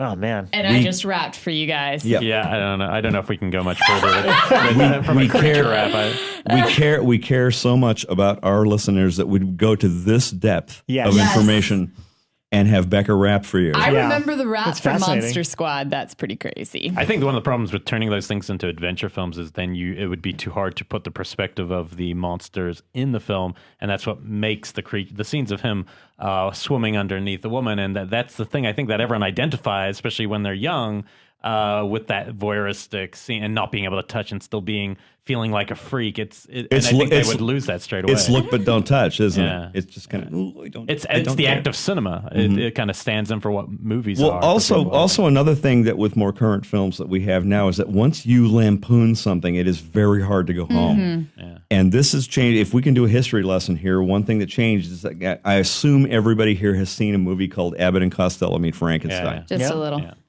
And I love it. How do you feel about it? Not only do I think that Abbott and Costello Meet Frankenstein is the gateway drug for a lot of people who became monster kids, because Abbott and Costello Meet Frankenstein was okay to show on Saturday afternoons because they go, this is for kids. Unlike many more of the classic horror movies, you had to stay up later at night to watch.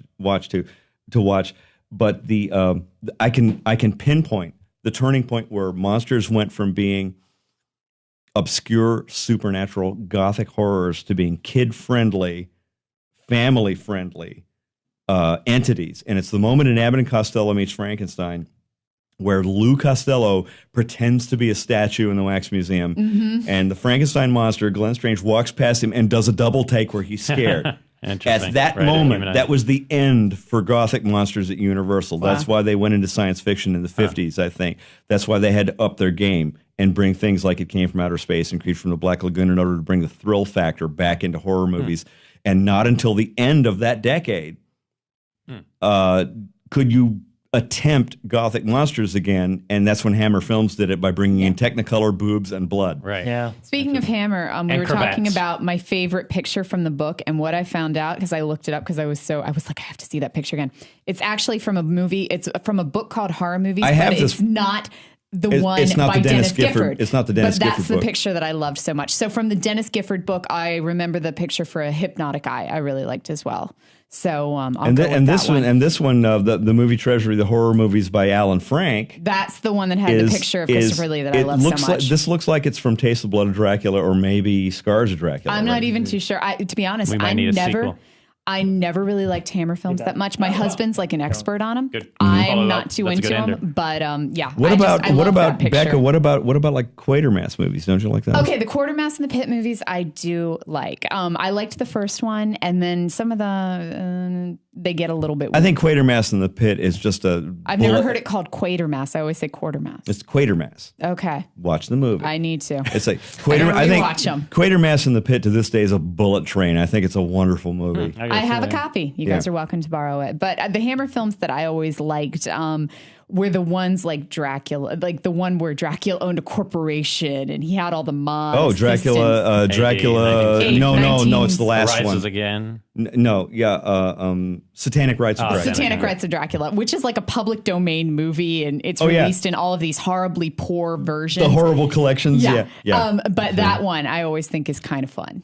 So, but yeah. Well, I like for a very brief period when Roy Skaggs was huckstering Hammer film rights, and Richard Donner was involved. I had meetings over there because they wanted me to write.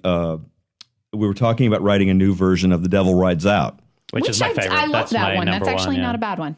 And I thought, not a bad one. Terrence Fisher. It's like a perfect movie. I'm like, and I'm sitting there looking at The Devil Rides Out and going, boy, how do we do this kind of better? And one of the advantages of that was that by going over and taking these meetings, they would give you videotapes of stuff that had never been released for research purposes. And one of the creepiest movies that I got was a Hammer film. It came out on DVD within the last couple of years as part of a set, but it was a child molester film called Never Take Sweets from a Stranger. Was this ever released? Oh, yeah. It was released in 1960. And you have to see it. You have to see it. If you're a fan of movies like The Offense with Sean Connery, you have to see this movie. Sidney Lumet. That's very twisted.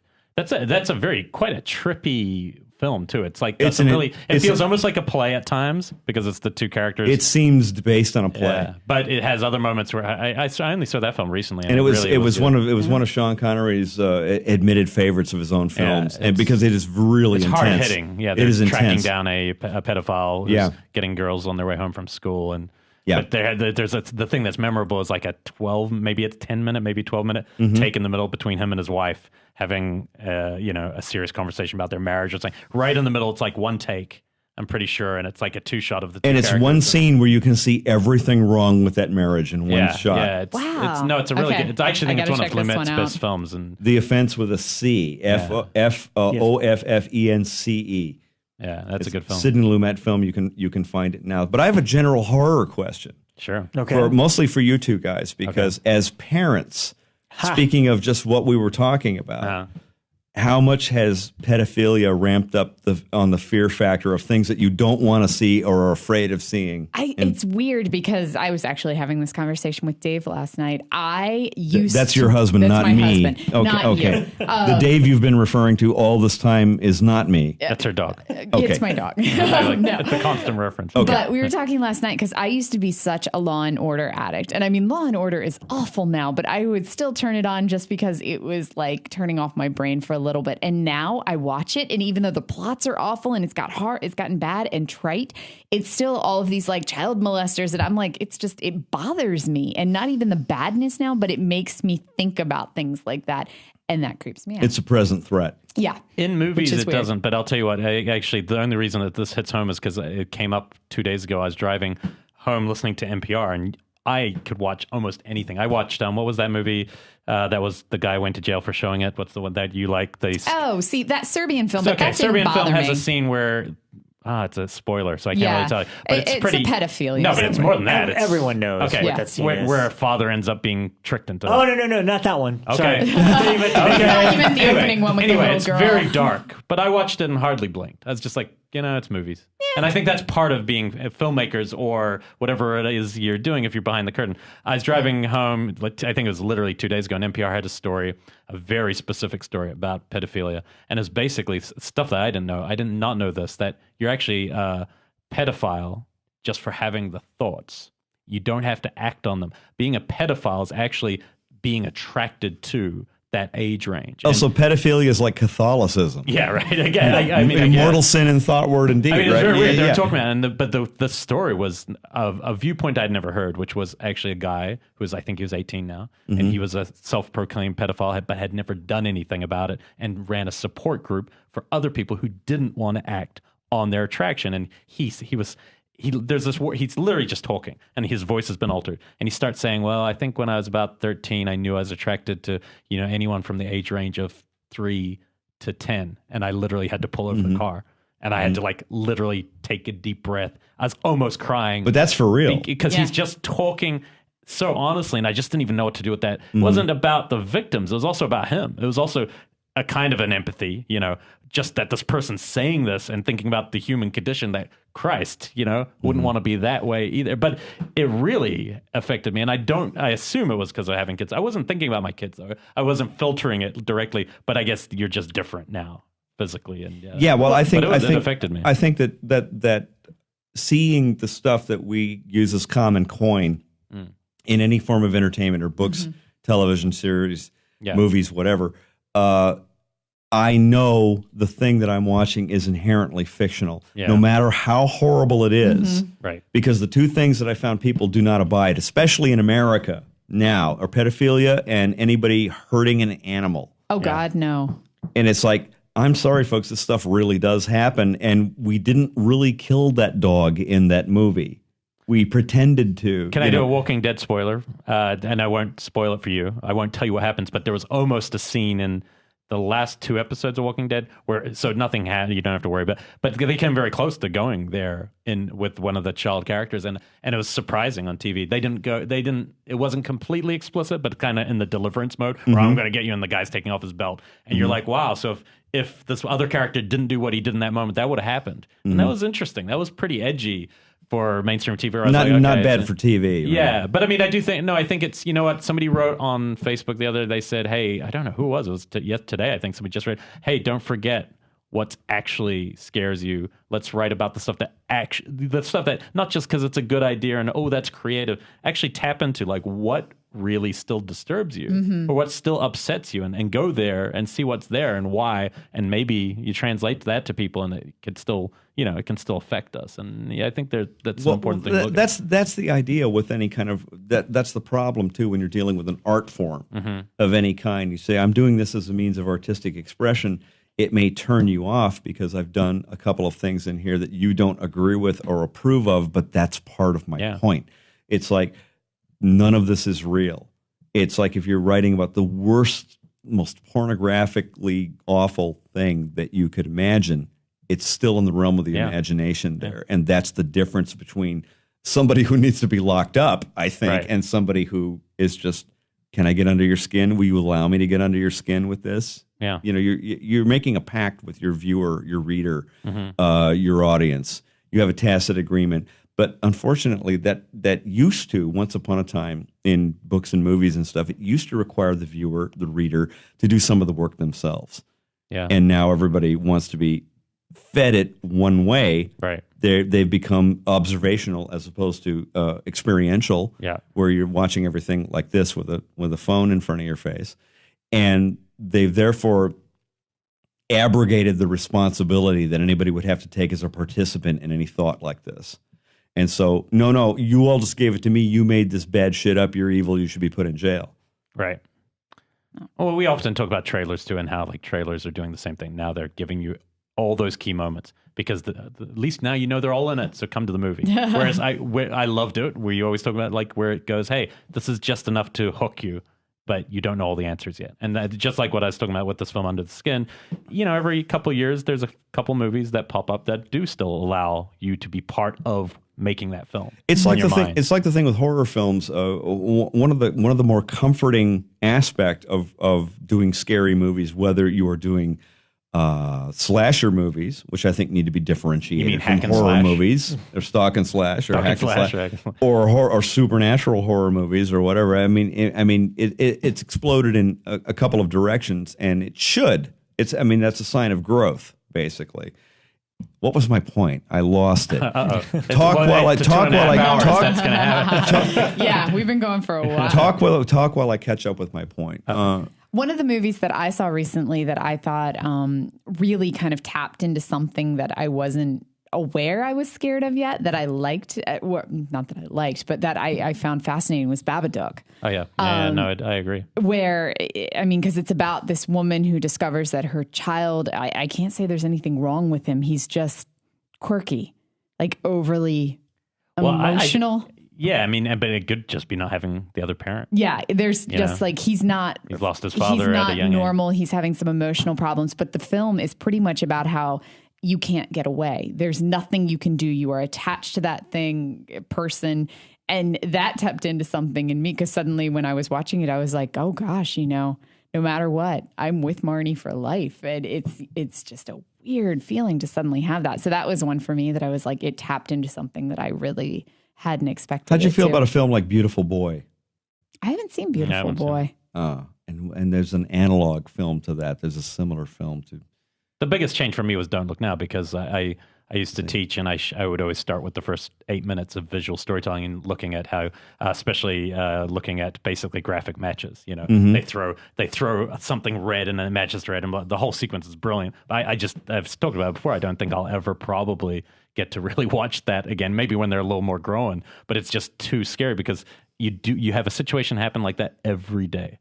Every day there'll be a scene, a moment in my day where the kid will go into the other room and there'll just be silence for a few seconds, and you think, oh, I better go into that room. Yeah. What happens the one day you walk in there and something's fallen on their head and they're crushed? I better make sure the kid is not going to happen, but you know, kid is not crawled into the oven or off the balcony. And that's what what's so great about that movie. I really think it's one of the finest movies, and because the more you watch it, the better it gets, because what it's really just about is that he didn't listen to his gut. He had that, and he already had seen what was going to happen, but because he doesn't believe and doesn't trust those instincts, everything, he dies. Because everything that happens in that movie happens because he did not trust in himself. How many we all are like that. How many fervent contemporary fans of horror do you know that have seen Don't Look Now?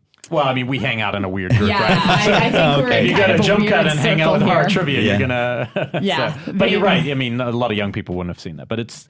That that was one of the last times my jaw dropped in any movie, and I can honestly say it was probably about 10 years ago, in some back alley theater in New York, at Two Boots or something. And Two Boots, and I sat down and it played, and the ending came, and I just went, I did not see that coming. So if you haven't seen Don't Look Now, go see Don't Look Now. Yeah. Unfortunately, Two Boots closed, so you won't see it. Okay, you won't see it there. We mention it pretty regularly. Yeah, it's just one of those movies I love, But I don't know. I think did your point come back, or did you?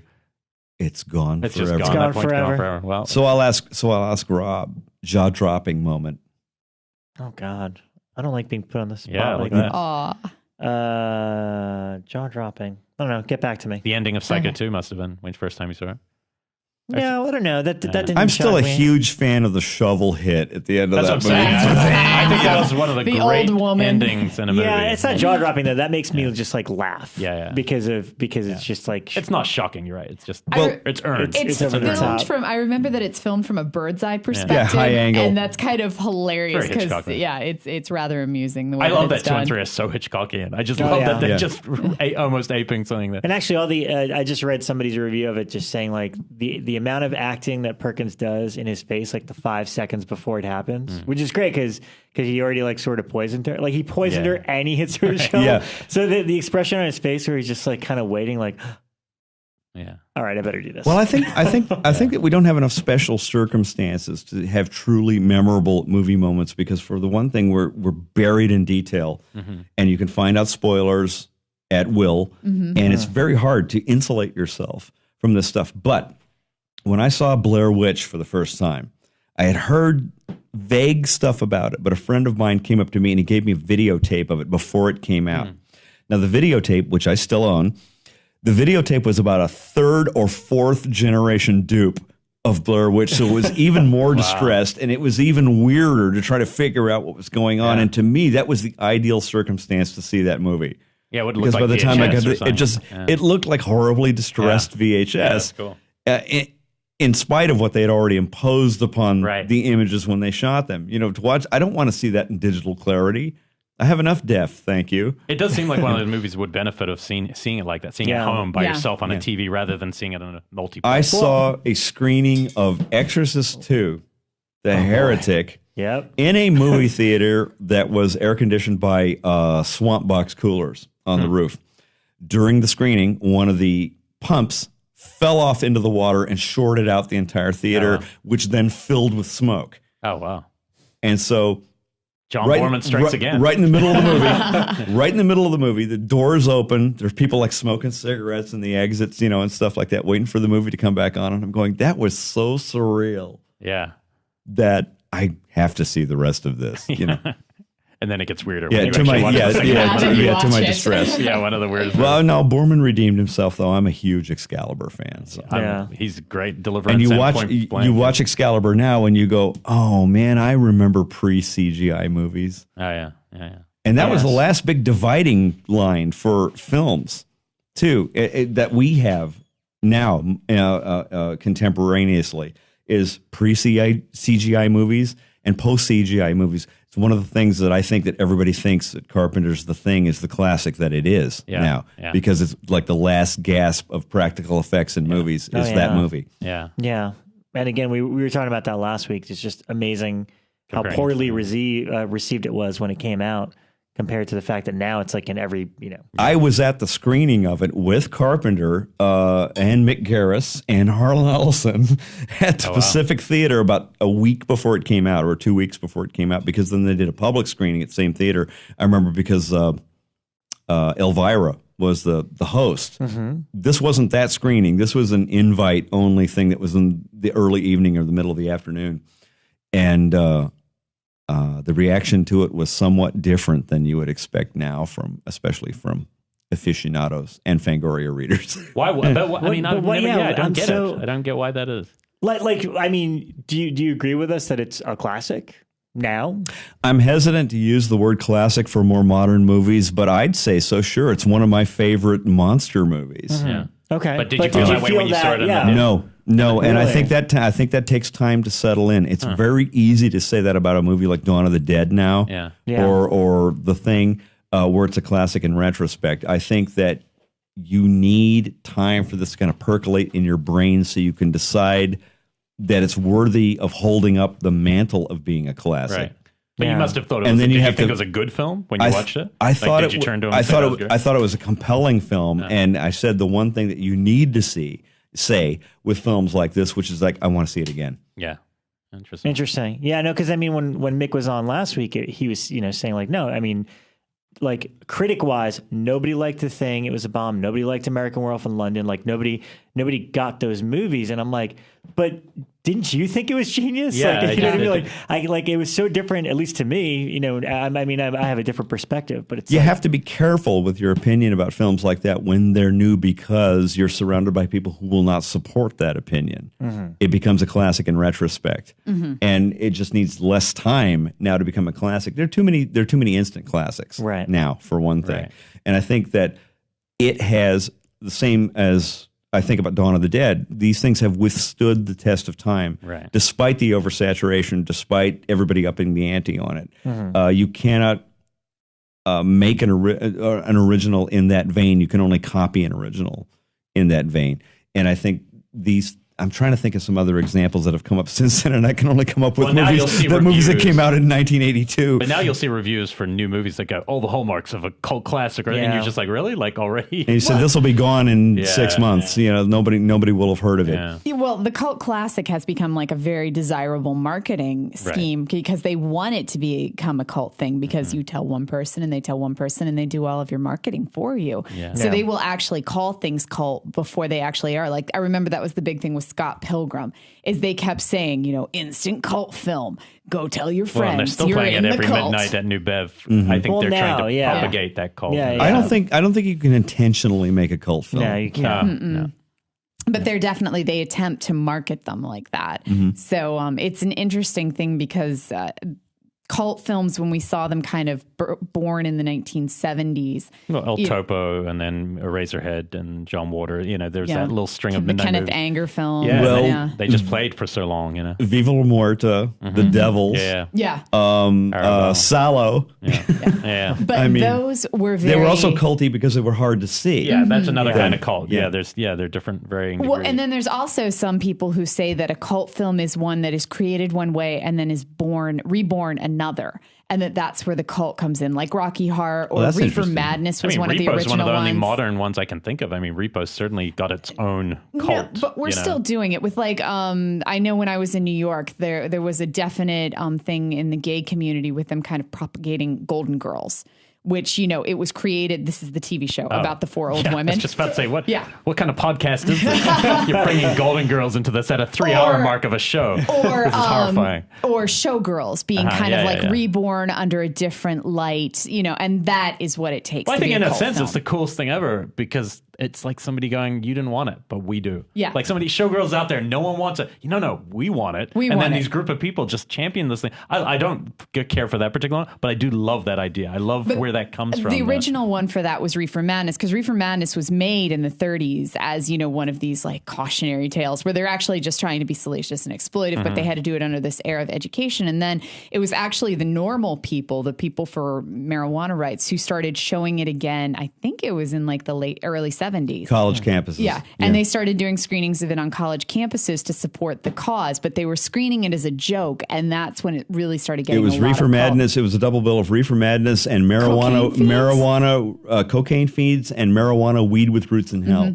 And I got Sex Madness is also great. If you haven't checked Sex Madness, he is the fourth killer POV. We are expanding. You have passed the knowledge. Well, also, test. here's the thing about cult films. They have to be thrown onto the trash heap of history and wait for someone else to rescue them from that trash heap. Now, being an old Hollywood scavenger, when I first moved to Hollywood, I was walking down like Fountain Avenue, and I walked past this place where they'd done this remodeling, and I went, shit, they're throwing out a better sink than I've got. I'm taking this with me. And it's like you have to toss, I think, to be a bona fide legitimate cult phenomenon instead of a manufactured one, it really has to be thrown out by society and That's rescued. the definition that I'm talking about, that it's made under one regard, disregarded, and then rediscovered under a completely different light. Very good. That is like the academic concept of what a cult film is. We don't want to get too academic. Yeah, that's totally academic. Because we're putting everyone to sleep. But then there are those ones that just played at midnight when they came out. Like El Topo. El Topo and Eraserhead, that's There's just really how you only saw one it. way you can take El Topo. Yeah, and they were there for years. I mean, I think Eraserhead Waverly played at the New Art and every weekend for like, I think years. Eraserhead was a perennial. Yeah. So, I mean, Eraserhead was evergreen at the New Art. And I think it's fitting that we would pretty much wrap on that because it is almost midnight. As our midnight. So now that you've got the job, you'll be here every week. Oh, great. We need a fifth microphone. Oh, great. I'll be running my face. If you get paying jobs, you can take one off. What did we not cover that you... Yeah, I mean, there's probably a lot. I think We're going to have to do a part 2. We didn't even talk about Dave Parker's stuff, but he's been on enough. Yeah, he's been on. Dave, one of my directors. I know, that's what I said. That was on our list of things to ask you about. Well, we'll have to do a part 2. Abbott and Costello Meet Frankenstein is playing at the New Beverly April 27th through the 29th. Oh, I'm going. Stanley. Experience it if you haven't. I have. I saw it on the big screen once, and I'm going to go see it again. But I do have to do the plugs for the week. If you are going to be at the Stanley Film Festival in Colorado, you should come play trivia with us because we are doing a traveling version of the Dead Right Horror Trivia there. And if you aren't coming to the Stanley, you should be because they are screening some cool ass shit there. I am so excited by it. You can't just go to the Stanley. It's sure you can. I mean, you can, but let's tell you, if you can come to Colorado this weekend, that sounds like trust me, I'm thinking want about it, but I don't have that's the a hard money. plug. It's a great place. I stayed at the Stanley while Mick was shooting the TV version of The Shining. In fact, I'm in it if you look really fast enough. Wow. And it's a great hotel. It's a great place. This is my first time there. And for me, I mean, I know that some of the people that I've talked to that are going, they're like doing this instead of Comic-Con this year. You pick and choose what your pilpilgage is for the year. It sounds more interesting to me. It honestly sounds like one of the coolest things that I could imagine. I think everyone should do anything except go to Comic-Con. I agree. No, we're going to go to Texas. Fango's doing Texas and Phoenix Comic-Con this year instead. So, I'll be at Comic-Con, but we don't have a booth this year. So, but I think we have a Secret 16 plug, but that might be the week after. But whatever, it's going to be a Stephen King movie. Yep. But we're going to be in Texas, guys. Yep. Not for that. Not for that, but we're going to be the weekend after the Stanley, May 2nd through the 4th. We are going to be in Texas. Yes. So come see us there. And you have a roadshow version of the trivia. This is our first time. We're excited. We did one at Scare LA a couple of, it was last August, and it was kind of the first time we'd done it outside of the jump cut room.